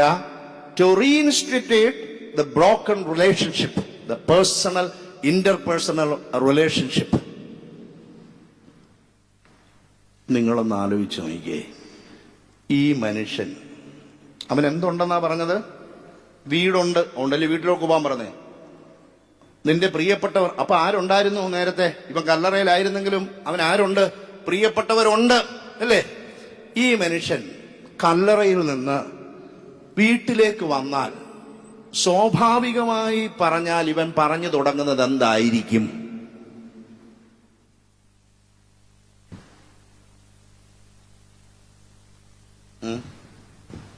ഒരു ഐഡിയ ഇല്ല, അല്ലയോ? ഐഡിയ കിട്ടുന്ന തരത്തിൽ ഒന്ന് രണ്ട് കാര്യങ്ങൾ ചെറുതായിട്ട് ഞാൻ പറയാം. എനിക്ക് വലിയ അനുഭവമുള്ള അല്ലെങ്കിലും സമയാസമയത്ത് മേശപ്പുറത്ത് ഇതൊക്കെ വെക്കണമെന്നുള്ളൊരു വ്യവസ്ഥയുണ്ടല്ലോ ഭാര്യമാർക്ക്, അല്ലേ? അത് ഒരു നേരത്തെ ഇതൊന്ന് കുറഞ്ഞു പോയാലോ, സമയം തെറ്റിയാലോ,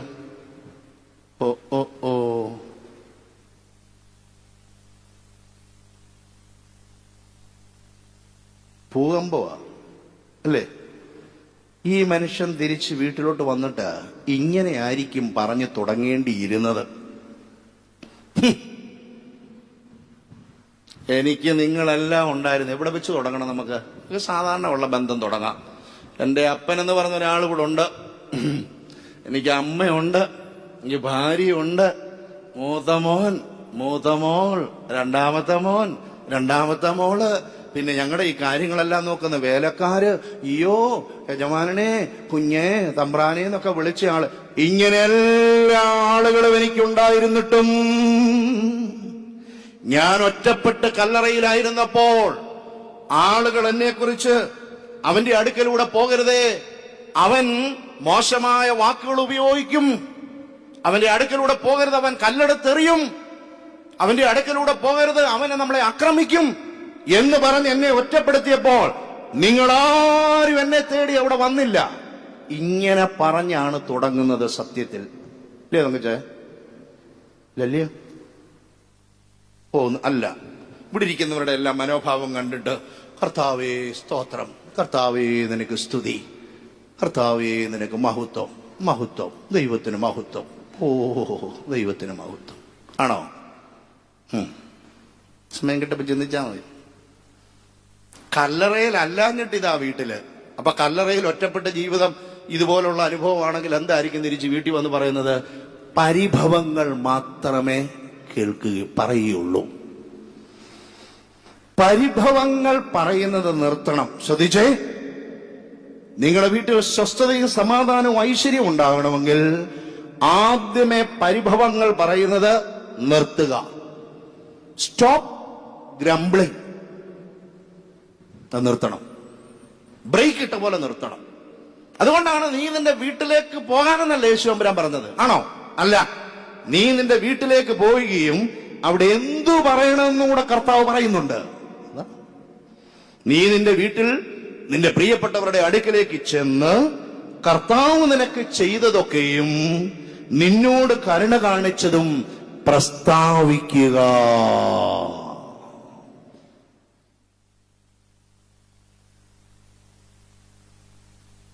നീ നിന്റെ വീട്ടിൽ നിനക്കുള്ളവരുടെ അടുക്കൽ ചെന്ന് കർത്താവ് നിനക്ക് ചെയ്തതൊക്കെയും, what the Lord has done to you and what God has graciously granted to you, proclaim this to the inner circle of your home.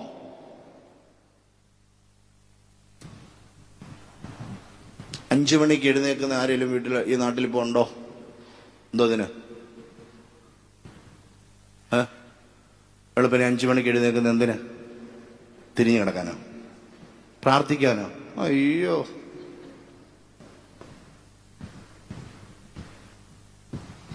അതിരാവിലെ തിരുസന്നിധി അണയുന്നൊരു സമയേ അതിയായി നിന്നെ സ്തുതിപ്പാൻ കൃപ അരുൾക യേശു പരനേ. മരത്തിൻ കൊമ്പിലിരിക്കും പക്ഷി ഉരയ്ക്കും ശബ്ദമതുകേ. ആരാ ഇപ്പൊ ഈ പാട്ട് പാടുന്നത്?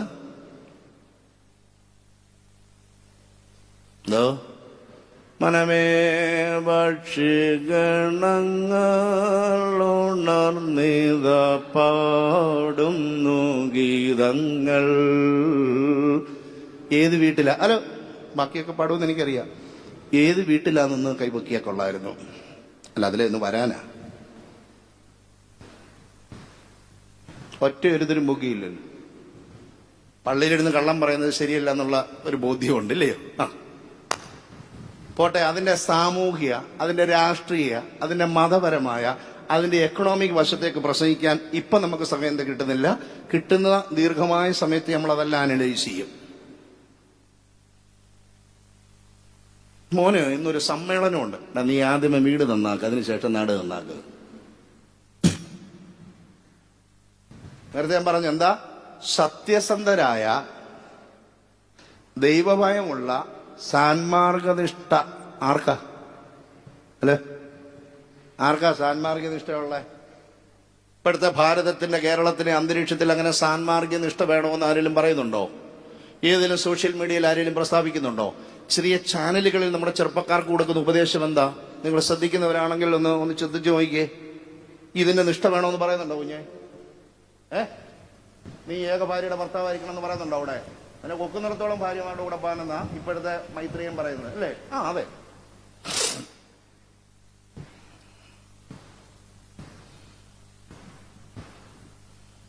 ആവശ്യത്തേക്ക് ഒത്തിരി നമുക്ക് പള്ളിയായോണ്ട് സമയം കളയണ്ട. അതുകൊണ്ട് അങ്ങനെയുള്ള വീട്ടിൽ നിന്ന് ആ ചിട്ടകളൊക്കെ ഉള്ളവൻ രാഷ്ട്ര നിർമ്മാണത്തിലേക്ക് വന്നാൽ മതി. അല്ലെങ്കിൽ ഇപ്പൊ കാണുന്ന പോലുള്ള ഭവിഷ്യത്തുകൾ ഉണ്ടാവും. ഉദ്യോഗസ്ഥരായാൽ മതി, സഭാ നേതാക്കനായാൽ മതി. ശരിക്കും വീട്ടിൽ പോയി അവൻ അനുഭവിച്ച തിക്തഫലങ്ങൾ, തിക്താനുഭവങ്ങൾ, ഒറ്റപ്പെട്ടു പോയ അനുഭവങ്ങൾ, ഒരു മനുഷ്യൻ തന്റെ പ്രിയപ്പെട്ടവർ തന്റെ അടുക്കലൂടെ വരാതെ ആളുകൾ എന്നെ കണ്ട് ഭയന്നോടിയിട്ടുള്ള, ഞാൻ ഒറ്റപ്പെട്ടു പോയ ചങ്ങലകളാൽ നിങ്ങൾ പല പ്രാവശ്യം വന്ന് ഞാൻ അവിടെ തന്നെ ആയിരിക്കണമെന്ന് എന്നെ ബന്ധിച്ച് അവിടെ ബന്ധിച്ചിട്ട കാര്യങ്ങൾ, അതൊക്കെ അങ്ങോട്ട് ഹൃദയഭേദകമായി പറഞ്ഞാൽ വീട്ടിൽ വീണ്ടും അസ്വസ്ഥതകൾ ഉണ്ടാവും. അതുകൊണ്ട് യേശു തമ്പുരാൻ അവനോട് നിഷ്കർഷിച്ചു, കർത്താവ് നിനക്ക് ചെയ്തതിനെ കുറിച്ച് പറയുക. കരുണ എന്ന വാക്കാണ് പ്രധാനം. കരുണ, കരുണ, കരുണ. എല്ലാരും പറഞ്ഞേ കരുണ. പറഞ്ഞേ മേഴ്സി. പറ. അപ്പൊ കർത്താവ് നിന്നോട് കരുണ ചെയ്തു എന്ന് ഉപയോഗിക്കുന്നതിന് എലൈസോൺ എന്നുള്ളൊരു വാക്കാണ് ഇവിടെ ഉപയോഗിക്കുന്നത്. എലിയോ എന്നുള്ള വാക്കിന്റെ മേഴ്സി, കരുണ എന്നാണ് ഗ്രീക്ക് ഭാഷയിൽ. അപ്പോൾ പ്രിയപ്പെട്ടവരെ ശ്രദ്ധിച്ച്, സമയപരിമിതി പോലെ ഞാൻ നിർത്തുകയാണ്. യേശു തമ്പുരാൻ അവനോട് പറയുന്നത്, നീ നിന്റെ വീട്ടിൽ നിന്റെ പ്രിയപ്പെട്ടവരുടെ അടുക്കിലേക്ക് ചെന്നിട്ട് കുറിയേലായിസോൻ എന്ന് പറയണം. ഒരൊറ്റ വീട്ടിൽ കുറിയേലായിസോൻ എന്നുള്ള വാക്ക് ഉച്ചരിക്കുന്നില്ല. അറിയാതെ വല്ലതും വന്നെങ്കിലേ ഉള്ളൂ. സന്ധ്യക്ക് നിങ്ങളുടെ വീട്ടിൽ കുറിയേലായിസോൻ എപ്പോഴായി കുറിയേലായിസോൻ വീട്ടിൽ പറയുന്നത്? ഭക്ഷണം വിളമ്പെടുപ്പോ, കിടക്കാൻ നേരത്തോ, സന്ധ്യയ്ക്കോ, എപ്പോഴാ അച്ഛാ പറയുന്നത്? നമ്മൾ അറിഞ്ഞ് പറയുന്നില്ലെന്ന് അച്ഛൻ സത്യമായിട്ട് പറഞ്ഞു. അറിയാതെ വല്ലതും വന്നെങ്കിലേ ഉള്ളൂ. കിറിയേൽ എലൈസോൻ എന്നുള്ള വാക്കിന്റെ അർത്ഥം കർത്താവേ. കിറിയോ മീൻസ് കുറിയോ എന്നുള്ള വാക്കിന്റെ അർത്ഥം, കുറിയോസ് എന്നുള്ള വാക്കിന്റെ അർത്ഥം ലോർഡ്, മാസ്റ്റർ. അപ്പൊ യേശുവിനെ അഭിസംബോധനയല്ല, ദൈവത്തെ തന്നെ ആകാം കർത്താവ് എന്നുള്ള രീതിയില്.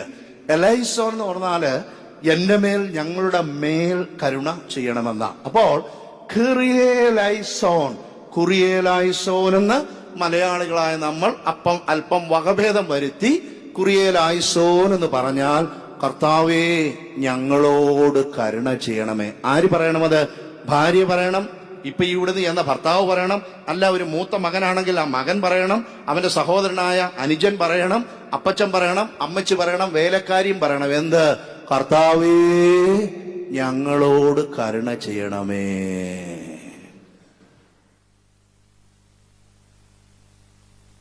ഈ പ്രസംഗം കേട്ട് നാളെ ശനിയാഴ്ച 5 മണിക്ക് ആരും എഴുന്നേക്കത്തില്ല. ഒരു 7 മണിക്ക് വല്ലതും ആരെങ്കിലും എഴുന്നേറ്റ് മൊബൈൽ നോക്കിയതിന് ശേഷം മെസ്സേജൊക്കെ വിട്ട് കഴിഞ്ഞ് വീട്ടിൽ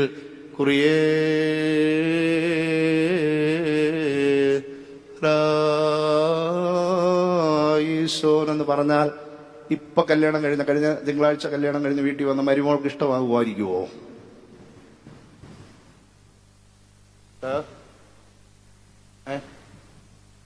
അല്ല ചാതി വെളുപ്പിനെ ഒന്ന് കണ്ണടച്ച് ഇച്ചിരി ഉറങ്ങാന്ന് വിചാരിക്കുന്ന അപ്പച്ചൻ എന്തോ പറയുമായിരിക്കും. വടിയെടുത്ത് അവിടെ കുത്തിയിട്ട് ഇവനൊക്കെ ചുമ്മാ മനുഷ്യന്റെ ധൈര്യങ്ങളെ. അത്ര എളുപ്പമൊന്നുമല്ല.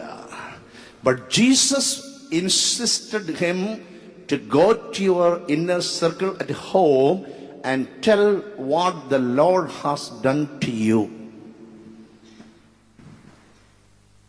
ഈ പള്ളിയിൽ, നിങ്ങൾ അംഗങ്ങളായിരിക്കുന്ന പള്ളിയിൽ ഇവിടെയും ഇവിടെയും നിന്ന് ദൈവത്തിന്റെ കരുണ ഇറക്കി സ്ഥാപിച്ച് അനുഗ്രഹിച്ച് വിട്ടിടത്തുനിന്നാണ് ഇപ്പം വീട്ടിയിരിക്കുന്ന വല്യപ്പച്ചനും വല്യമ്മച്ചയും കുടുംബജീവിതം തുടങ്ങിയത്.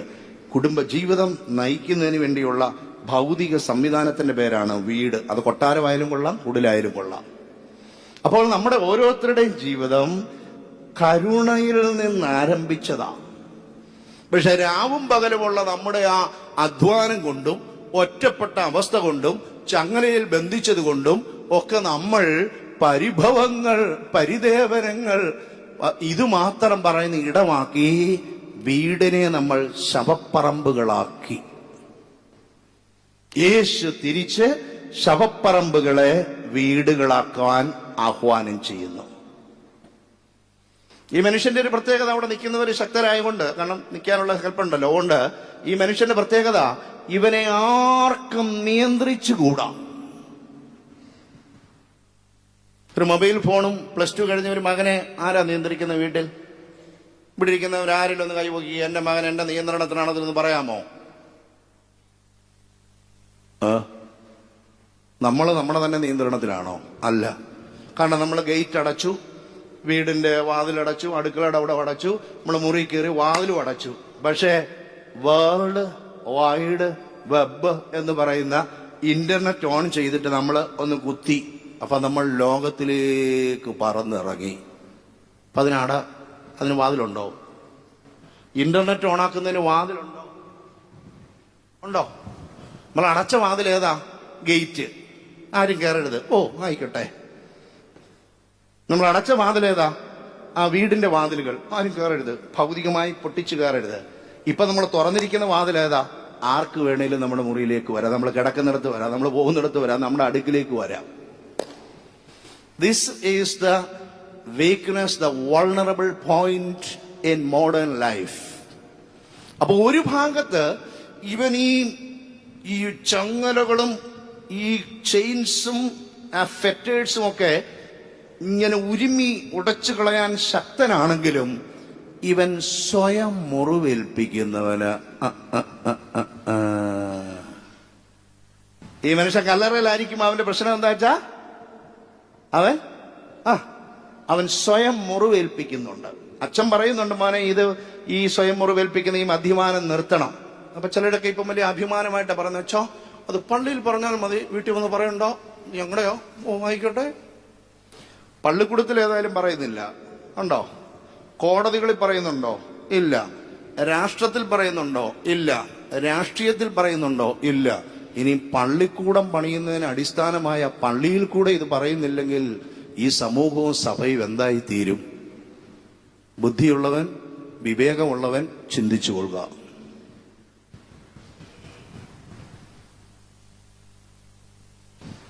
നമ്മളിതെല്ലാം വാരി വലിച്ച് വീട്ടിന്റെ മുറികളിലേക്ക് കൊണ്ടുവന്നിട്ട് വീട്, ഭവനം, അനുഗ്രഹീതമായ ദൈവമക്കൾ വസിക്കുന്ന ഇടങ്ങളെ ശവപ്പറമ്പുകളാക്കി മാറ്റിക്കൊണ്ടിരിക്കുന്ന ഒരു കാലഘട്ടത്തിൽ നമ്മൾ ശക്തരാണെങ്കിലും രാപകൽ അധ്വാനിക്കുന്നവരാണെങ്കിലും പണത്തിന്റെ ആധിക്യമുണ്ടെങ്കിലും നമ്മൾ സ്വയം മുറിവേൽപ്പിക്കുന്നവരാണ്.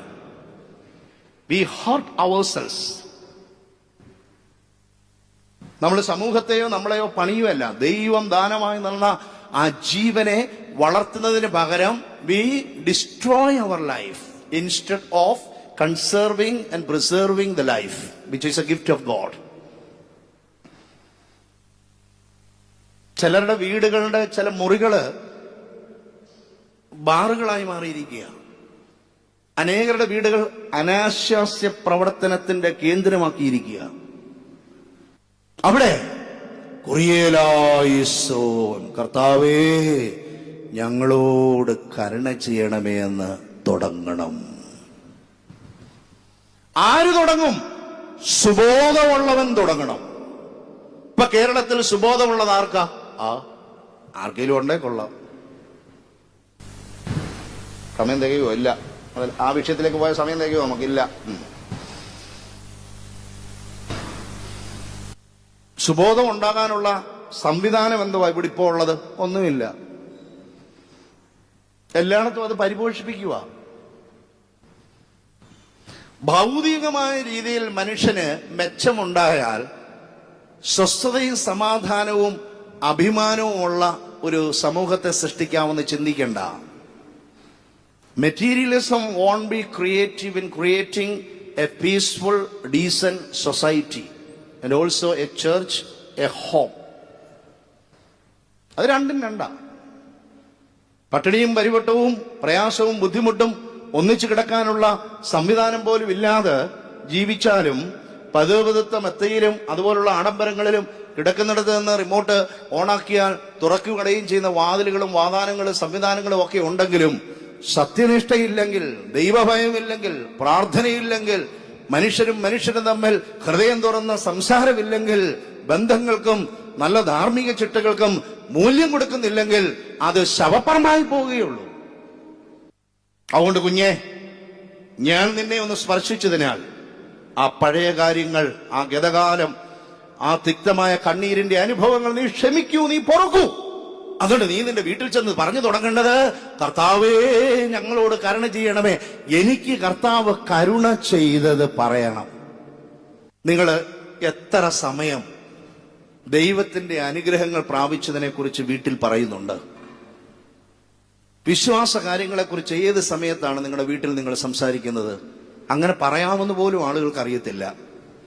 ഒരു മാമോദീസ കഴിഞ്ഞ ഒരു വീട്ടില് അന്നത്തെ ആ ഒരു തിരക്കിന്റെ ഇടയിൽ വേണ്ട, പിറ്റേ ദിവസം പ്രാർത്ഥിക്കുമ്പോഴോ ഭക്ഷണം കഴിക്കുമ്പോഴോ ഈ മാമോദീസ എന്ന് പറഞ്ഞാൽ എന്താണ് അതിന്റെ അനുഗ്രഹം?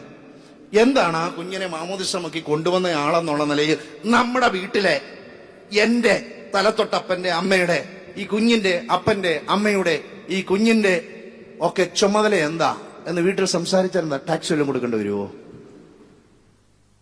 ഇപ്പോഴത്തെ രീതിയിൽ ഗവൺമെന്റിൽ നിന്ന് വല്ലതും വീട്ടിൽ ഇങ്ങനെയുള്ള കാര്യം സംസാരിക്കുന്നതുകൊണ്ട് വീട്ടിനെ അടച്ചുപൂട്ടും അങ്ങനെ നിയമം വല്ല ഇപ്പൊ ഉണ്ടോ?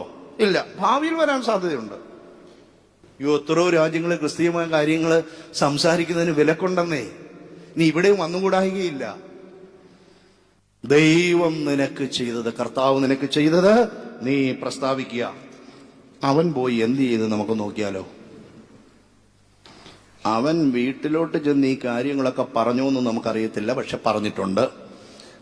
പറഞ്ഞതിന് ശേഷം അവൻ പോയി യേശു തനിക്ക് ചെയ്തതൊക്കെയും ദെക്കപ്പൊലി നാട്ടിൽ ഘോഷിച്ച് തുടങ്ങി. ഒരു വിധത്തിൽ പറഞ്ഞാൽ അവൻ ചെയ്തത് അധികപ്പറ്റ. യേശു അവനെ എങ്ങോട്ടായിരുന്നു അയച്ചത്? വീട്ടിലേക്ക്. അവൻ പോയത് കൂടോട്ടാ ദെക്കപ്പൊലി ദേശങ്ങളിൽ. ദെക്കപ്പൊലീസ് എന്ന വാക്കിന്റെ അർത്ഥം 10 പട്ടണങ്ങൾ എന്നാണ്. ഡക്ക എന്ന വാക്കിന്റെ അർത്ഥം 10, പൊലിസ് എന്ന വാക്കിന്റെ അർത്ഥം പട്ടണം. ഡക്ക മീൻസ് 10 ആൻഡ് പൊലിസ് മീൻസ് സിറ്റി. ഈ പൊലിസ് എന്ന ഗ്രീക്ക് വാക്കിൽ നിന്നാണ് നിയമപാലകരായ പോലീസ് എന്ന വാക്ക് ഉണ്ടായിരിക്കുന്നത്.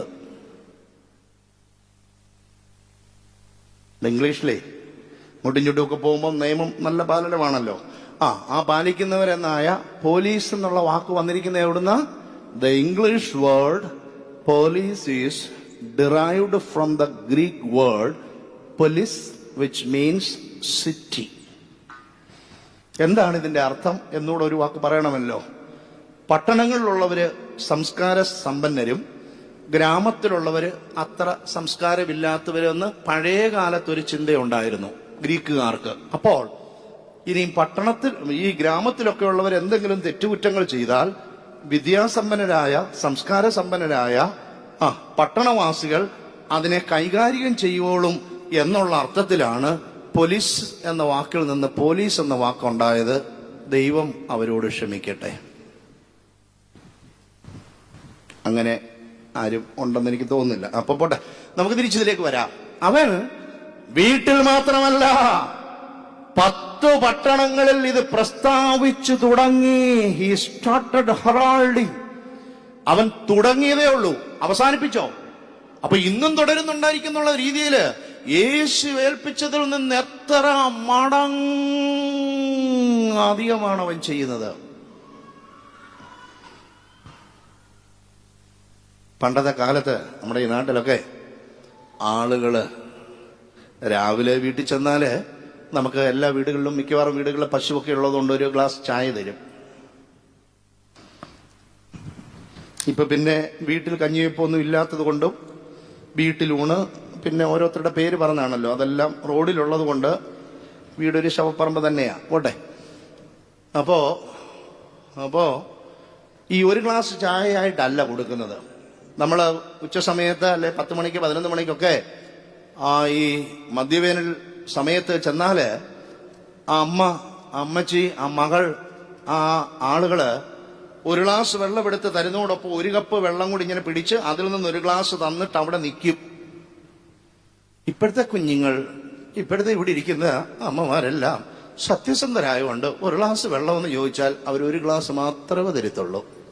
കാരണം സത്യസന്ധരായതുകൊണ്ട് 1 ഗ്ലാസ് എന്ന് ചോദിച്ചു, ആവശ്യമില്ലാത്ത കാര്യം നമ്മൾ ചെയ്യാൻ പാടില്ല. 1 ഗ്ലാസ്.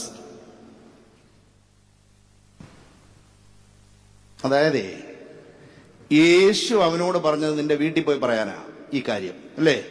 അവനോ യേശു പറഞ്ഞതിന്റെ ഇരട്ടി ഇരട്ടി ഇരട്ടി ഇരട്ടി പ്രസ്താവിച്ചു തുടങ്ങി. അപ്പങ്കേലിയോ എന്നുള്ളൊരു വാക്കായി പ്രസ്താവിക്കുക എന്ന് ഉപയോഗിക്കുന്നത്. അതിൽ നിന്ന് തന്നെ ഏവങ്കേലിയോ എന്നുള്ള വാക്ക് വരുന്നത്. അതിന്റെ അർത്ഥം ഹി പ്രൊക്ലൈംഡ്. പറഞ്ഞായിരുന്നോ? ഇല്ല. എന്താ ആരെങ്കിലും കേൾക്കുന്നുണ്ടോ? ഇല്ല. എന്താ? ഞാന് കഴിഞ്ഞ 5-10 വർഷമായിട്ട് ഭ്രാന്താലയത്തിലായിരുന്നു. ആരോടും പറയല്ലേ. അങ്ങനെയാണ് അവൻ പറഞ്ഞേ. യേശു അവനോട് ചെയ്തത്, ദൈവം അവന് ചെയ്ത കരുണ അവൻ വീട്ടിൽ മാത്രമല്ല ദേശത്ത് മുഴുവൻ പ്രസ്താവിച്ചു.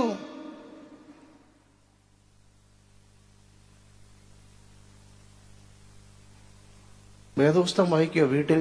അപ്പുറത്തുള്ളൊരു കേട്ട ശിവകൃപയെ ഞാൻ അവൻ മോളെ ഇച്ചിരിയുടെ ശബ്ദത്തിൽ അപ്പുറത്ത് കുഞ്ഞു പാടിക്കുന്നു. അവര് ഫോണിൽ കൂടെ മുറ്റത്തൂടെ എല്ലാം സംസാരിച്ചുകൊണ്ട് പോവാ, അതിന് കുഴപ്പമില്ല. കർത്താവ് നമ്മളോട് ചെയ്തത് we have to start proclaiming. വീട്ടിൽ പറയണമെന്ന് പറഞ്ഞത് നാട്ടിൽ കൂടെ പറയാൻ കൊള്ളുന്ന കഥയായതുകൊണ്ട് അവൻ വീട്ടിൽ മാത്രമല്ല നാട്ടിലും പറഞ്ഞു. ദൈവം ഒരുവനെ സ്പർശിച്ചാൽ, ദൈവം കരുണ ചെയ്താൽ, യേശു ഒരുവന്റെ ജീവിതത്തിലേക്ക് വന്ന അനുഗ്രഹങ്ങൾ തന്നാൽ അത് വീട്ടുകാരോട് മാത്രം പറയാനുള്ളതല്ല, ഏത് നാട്ടുകാരോടും പറയാൻ പറ്റുന്ന ഒറ്റ കഥയുള്ളൂ. ദൈവത്തിന്റെ കരുണയുടെ കൃപയുടെ കഥ, യേശുവിന്റെ മനുഷ്യാവതാരത്തിൽ നമുക്ക് തന്ന ആ ദിവ്യ സ്പർശനത്തിന്റെ കഥ ആരോടും പറയാം. ഏത് പാർട്ടിയിലുള്ളവനോടും, ഏത് ദേശത്തുള്ളവനും, ഏത് ജാതിയിൽപ്പെട്ടവനോടും പറയാൻ പറ്റുന്ന കഥ യേശുവിന്റെ കഥ. വേറൊരുത്തന്റെ കഥയും അത്രയ്ക്ക് യോഗ്യമല്ല. അതുകൊണ്ടാണ് ദൈവാനുഗ്രഹം ലഭിച്ചവൻ അത് പറഞ്ഞു. നീ ഒരു വാക്കിന്റെയും കൂടെ വ്യാഖ്യാനം നൽകി ഞാൻ അവസാനിപ്പിക്കാം. അവിടെ നമ്മൾ നോക്കിയാല് ഇവൻ ഇങ്ങനെ പ്രസ്താവിക്കാൻ തുടങ്ങി. എല്ലാവരും ആശ്ചര്യപ്പെടുകയും ചെയ്തു. എല്ലാവരും. എന്ത് വിശാലമായൊരർത്ഥമാ. ഈ 10 പട്ടണങ്ങളിൽ ഇവൻ ദൈവം അവനോട് ചെയ്ത കരുണ കാണിച്ചത് പറഞ്ഞപ്പോൾ എല്ലാവരും, അല്ലാതെ ഇന്ന പാർട്ടിയിലുള്ള, ഇന്ന ജാതിയിലുള്ള, ഇന്ന കുടുംബ പാരമ്പര്യത്തിലുള്ള, ഇന്ന തൊഴിലിൽപ്പെട്ട, no no no, all people, irrespective of the caste, creed, geography, time, all the people across the 10 cities in which he proclaimed, they were amazed. അവർ ആശ്ചര്യപ്പെട്ടു. നമുക്ക് തിരിച്ച് ഇതിന് മുമ്പൊരു വാക്ക് നോക്കാം. ഈ മനുഷ്യൻ സുബോധം പൂണ്ടും വസ്ത്രം ധരിച്ചു വരുന്നപ്പോൾ ആ നാട്ടിലുള്ളവരെല്ലാം വന്ന് അവർക്ക് ആദ്യമേ ഉണ്ടായ വികാരം എന്താ നിങ്ങൾ കണ്ടായിരുന്നോ? അവിടെ പറയുന്നു, അവർ ഭയപ്പെട്ടു. എന്നെ അധികം ഇങ്ങനെ ചിന്തിപ്പിച്ചു. സത്യത്തിൽ ഈ മനുഷ്യൻ സുബോധം പൂണ്ട് വസ്ത്രം ധരിച്ച് ഇരിക്കുന്നത് കാണുമ്പോൾ ഇവർക്ക് സത്യത്തിൽ എന്താ തോന്നേണ്ടത്? ഇതെങ്ങനെ സംഭവിച്ചു എന്നുള്ള ഒരു കൗതുകവും ആശ്ചര്യമാണ്. പക്ഷേ അൺഫോർച്ചുനേറ്റ്ലി അവർക്ക് ഫോബിയ, അവർക്ക് ഭയം, ഫിയർ ആണ് ഉണ്ടായത്. അതിനൊരു കാരണമുണ്ട് കേട്ടോ, ഇല്ലാഞ്ഞിട്ടല്ല. ഇന്നലെ വരെ നട്ടുച്ചയ്ക്ക് അവൻ കിടക്കുന്ന കല്ലറയുടെ അതുവഴി എങ്ങാനും പോകാൻ പറ്റുമായിരുന്നോ? ഇല്ല. അപ്പൊ ഓൾ ഓഫ് എ സഡനായിട്ട് വസ്ത്രം ധരിച്ച് നല്ല ഒരു മാന്യനാണെന്നും പറഞ്ഞ് യേശുവിന്റെ അടുക്കൽ അവൻ ഇരുന്നാൽ, നീ ഒന്ന് എന്ന് നോക്കിക്കോ, തൊട്ട് നോക്കിക്കോ. അവൻ തന്നെ എനിക്ക് പറ്റത്തില്ല, നീ. അപ്പൊ അവർക്ക് നാച്ചുറലി തോന്നുന്ന വികാരം എന്തായിരിക്കും? ഭയം. പക്ഷെ അങ്ങനെ ഭയമുള്ള മനുഷ്യനെ ആശ്ചര്യത്തിലേക്ക് നയിക്കാൻ ദൈവത്തിന് സാധിക്കും. ദൈവത്തിന് മഹത്വം. ഞാൻ വാക്കുകൾ ഉപസംഹരിക്കട്ടെ. യേശു തമ്പുരാൻ സ്പർശിച്ചാൽ, ദൈവത്തിന്റെ കരുണ നിങ്ങളുടെ വീട്ടിൽ ലഭിച്ചാൽ, സത്യസന്ധമായ രീതിയിൽ നിങ്ങളുടെ ജീവിതം ആരംഭിക്കുന്ന വിവാഹ കൂദാശയിൽ പങ്കെടുത്താൽ, അതിന്റെ ഭാഗമായി നിങ്ങൾക്കൊരു കുഞ്ഞ് ലഭിച്ചാൽ, അടുത്ത അനുഗ്രഹത്തിന്റെ കാരണമായ ഒരു മാമോദീസ ലഭിച്ചാൽ, അതിന് അനന്തരമായ മറ്റ് കൃപാ കൂദാശകൾ ലഭിച്ച് നിങ്ങൾ മുന്നോട്ട് പോയാൽ, നിങ്ങൾക്ക് നിങ്ങളുടെ നാട്ടിൽ, നിങ്ങളുടെ വീട്ടിൽ, നിങ്ങളുടെ ശത്രുക്കൾക്ക്, നിങ്ങളുടെ എതിരാളികൾക്ക്, മുമ്പ് നിങ്ങളെ ഇന്ന തരത്തിൽ കണ്ടിരുന്ന ആളുകൾക്ക് ആറ്റിറ്റ്യൂഡൽ ചേഞ്ച് ഉണ്ടായിട്ട് ഭയത്തിൽ നിന്ന് കൗതുകവും ആശ്ചര്യവും ഉണ്ടാവും. How come this? ഈ മനുഷ്യൻ ഇങ്ങനെ മാറാൻ കഴിയുമോ? എനിക്ക് വിശ്വസിക്കാൻ പറ്റുന്നില്ല. ആ കുടിച്ചു പിടിത്ത് ഈ ഓടയിലൊക്കെ കിടന്ന് മിക്കവാറും ദിവസങ്ങളിൽ നാട്ടുകാരെല്ലാം കൂടെ വീട്ടിൽ കൊണ്ടുവരുന്ന ആ യുവാവ് ഇങ്ങനെ മാറിയെന്നോ? ഞാൻ വിശ്വസിക്കത്തില്ല. ശ്രീസമയത്തിലും കാര്യത്തിലും പള്ളിയിലും ദുഃഖ വെള്ളിയാഴ്ച മാത്രം വന്ന് എന്തോ ചെയ്യുവാന്ന് ചോദിച്ചാൽ, അച്ഛനെ ശുശ്രൂഷിക്കുന്ന, മക്കളെ ശുശ്രൂഷിക്കുന്ന, വീട്ടിലെ കാര്യങ്ങൾ പരുവപ്പെടുത്തുമെന്ന് പറയുന്ന അമ്മാമ്മ ശ്രീസമയത്തിൽ വരുന്നു, കേന്ദ്ര പരീക്ഷ എഴുതുന്നു, എല്ലാ കാര്യങ്ങളിലും ആക്റ്റീവാ. ഞാൻ വിശ്വസിക്കത്തില്ല. ബാക്കിയുള്ളത് നിങ്ങൾ ഫിൽ ഇൻ ദ ബ്ലാങ്ക്സ്. ഇതാണ് സുവിശേഷത്തിനോട് ചേർന്ന് വരുന്നതാണ് കൗതുകവും ആശ്ചര്യവും, ഭയമല്ല. അതുകൊണ്ടാണ് ആ ശിശു ജനിച്ചു. ആളുകൾ പെട്ടെന്നുള്ളത് ഭയം. ദൂതൻ വന്നു, മറിയ ആദ്യമേ ഭയപ്പെടേണ്ട. യേശുരാൻ പുനരുദ്ധാനം ചെയ്ത് ശിഷ്യന്മാരോട് അവർ ഭയപ്പെടേണ്ട. അപ്പൊ അവർക്ക് പിന്നീടുണ്ടാകുന്നത് from fear amazement, the wonder, തൗമത്സോ എന്നുള്ള വാക്ക്. അപ്പൊ ഭയത്തിൽ നിന്ന് കൗതുകത്തിലേക്ക്, ആശ്ചര്യത്തിൽ. ആ ആശ്ചര്യം മനുഷ്യനെ ക്രിസ്തുവിലേക്ക് നയിക്കും. അതിനുശേഷം ആ മനുഷ്യൻ പ്രസ്താവിച്ചു കഴിയുമ്പോൾ ഇങ്ങോട്ട് വന്നേ, ഇയാളെ കുറിച്ച് ഒത്തിരി കാര്യങ്ങൾ ഞാൻ കേട്ടു, എത്രയോ പേരെ ഇങ്ങനെ ചെയ്തു, അങ്ങനെ ചെയ്തു, ആ തൊടലെല്ലാം പൊട്ടിച്ചു, പിന്നെ എന്തു പറ്റി? അതൊക്കെ നിനക്കറിയാം, പിന്നെന്താ സംഭവിച്ചെന്ന് അറിയത്തില്ല. വാ, യേശു എന്ന് പറയുന്ന ഒരാളുണ്ട്. പുള്ളി വഞ്ചിയെ കയറി എൻ്റെ അടുത്ത് വന്നു. ഞാൻ ചെന്നു, ഇങ്ങനെ എന്നെ പറഞ്ഞു, എനിക്കും ആ യേശുവിനെ ഒന്ന് കാണാൻ പറ്റുമോ? കാണാമല്ലോ. എനിക്ക് ആ യേശുവിനെ ഒന്ന് സ്പർശിക്കാൻ പറ്റുമോ? പറ്റുമല്ലോ. അതുകൊണ്ട് നിങ്ങൾ ചങ്ങലയിട്ട് നടന്നാലും, സുബോധമില്ലാത്തവരായി അല്പവസ്ത്രധാരികളായി നടന്നാലും, സുബോധമുള്ളവരാ ഫുൾ വസ്ത്രം ഇടുന്നത്, സുബോധമില്ലാത്ത ആളുകൾ അല്പവസ്ത്രധാരികൾ. അപ്പൊ ആലോചിച്ചോണം, അങ്ങനെ ആരെങ്കിലും കണ്ടാൽ അവരുടെ കുഴപ്പമല്ല, അവർക്ക് സുബോധമില്ലാത്ത കൊണ്ടാണ് അല്പവസ്ത്രം ഇട്ട് നടക്കുന്നത്. ഫുൾ ബോധം വരുമ്പോൾ അവര് നല്ല വസ്ത്രം ഇട്ട് നടക്കും. ഓക്കെ. അപ്പോ ഈ മനുഷ്യൻ ക്രിസ്തുവിന്റെ ഒരു പ്രതിനിധിയായി, he has been sent as an apostle of Jesus to a place which was a catastrophe due to the presence of Jesus. യേശുവിന് പോകാൻ മതി, യേശു പോയി. 2000 പന്നികളെ കൊന്ന, ആ ദേശത്തെ മുഴുവൻ സമ്പത്തിനെ, സത്യത്തിൽ സാമ്പത്തിക വ്യവസ്ഥയെ തകിടം മറിച്ച, അനേക ആളുകളുടെ ജോലി കളഞ്ഞ ആ യേശുവിന് വേണ്ടിയിട്ടാണ് ഇവനിത് പ്രവർത്തിക്കുന്നത്. സുവിശേഷം ഒരു പ്രദേശത്ത് വരുമ്പോൾ യോഗ്യമായ തൊഴിലല്ലാത്ത തൊഴിലിനെ ഉപേക്ഷിക്കും. അതുകൊണ്ടാണ് സുവിശേഷത്തിന് എതിരെ ഈ നമ്മുടെ സമൂഹത്തിൽ ഇത്രയും ക്രിസ്തുവിനെയും സുവിശേഷത്തിനെയും പ്രതിരോധിക്കുന്നതിന്റെ കാരണം എന്താണെന്നറിയാമോ? അധമമായ പ്രവർത്തികളെ, സാൻമാർഗിക നിഷ്ഠയില്ലാത്ത സമൂഹത്തെ സന്മാർഗ നിഷ്ഠയിലേക്ക് കൊണ്ടുവരുവാൻ യേശുവിന്റെ സുവിശേഷത്തിനല്ലാതെ മറ്റൊന്നിനും സാധിക്കുകയില്ല. അതുകൊണ്ട് അത് പ്രസ്താവിക്കുകയോ അതിനുവേണ്ടി ജീവിക്കുകയോ ചെയ്യുമ്പോൾ സമൂഹം നമുക്കെതിരെ പടപൊരുതും. വെറുതെ സംസ്കാരത്തിൽ ആരോടുകൂടെ ജീവിക്കാം, എന്ത് വേണേലും കഴിക്കാം, എന്ത് വേണേലും കുടിക്കാം, എങ്ങനെ വേണേലും ജീവിക്കാം. ഇതിൽ നിന്ന് സുവിശേഷം വരുമ്പോൾ ചിട്ട വരും. അതെവിടെ നിന്ന് ആരംഭിക്കും? പള്ളിയിൽ നിന്നല്ല, അത് പള്ളിക്കൂടത്തിൽ നിന്നല്ല, വീട്ടിൽ നിന്ന് ആരംഭിക്കും. അതുകൊണ്ട് പ്രിയമുള്ളവരെ, വീടിനെ നന്നാക്കുക, നമുക്ക് സമൂഹത്തെ നന്നാക്കാം. ഭൂതബാധിതനായിരുന്ന മനുഷ്യൻ യേശുവിനാൽ സൗഖ്യം പ്രാപിച്ച് ആ ദേശത്തെ മുഴുവൻ ദൈവസന്നിധിയിലേക്ക് കൊണ്ടുവന്നു. സ്വർഗത്തിൽ നിന്ന് കാലമെന്ന പടകിലൂടെ ഏറി ഈ ലോകമാകുന്ന സമുദ്രത്തിലേക്ക് വന്ന് നമ്മുടെ തീരത്തണിഞ്ഞ് നമ്മുടെ ദുഷ്ടാത്മാക്കളെ മാറ്റി നമുക്ക് സുബോധവും നമുക്ക് സന്മാർഗനിഷ്ഠയും നമുക്ക് രക്ഷയും തന്ന ക്രിസ്തുവിന് മനുഷ്യാവതാരത്തെ വളരെ ഹ്രസ്വമായി അനാവരണം ചെയ്യുന്ന വിശുദ്ധ മർക്കോസിന്റെ സുവിശേഷം 5 മുതൽ 5-ാം അധ്യായം 1 മുതൽ ഇതുവരെയുള്ള വാക്യങ്ങൾ ആവിഷ്കരിച്ചാണ് ഞാൻ സംസാരിച്ചത്. നമുക്ക് നമ്മുടെ ഭവനങ്ങളെ ഓർക്കാം, നമ്മുടെ ബന്ധങ്ങളെ ഓർക്കാം, നമ്മുടെ മുൻകാല ജീവിതങ്ങളെ ഓർക്കാം, ദൈവം തന്ന കൃപകളെ ഓർക്കാം, അതിന്റെ ഫലങ്ങളായി നാം പ്രവർത്തിക്കേണ്ട ദൗത്യബോധത്തെക്കുറിച്ച് ഓർക്കാം.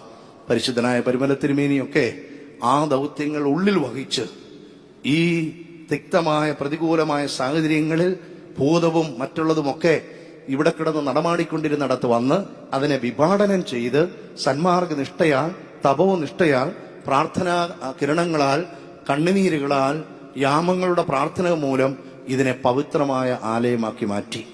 ആ സന്നിധിയിൽ വന്ന് വചനം ശ്രമിക്കുന്ന നമുക്ക് പരിശുദ്ധന്റെയും കൂടെ മധ്യസ്ഥതയാൽ അനുഗ്രഹങ്ങൾ ലഭിക്കുവാനിടയാകട്ടെ.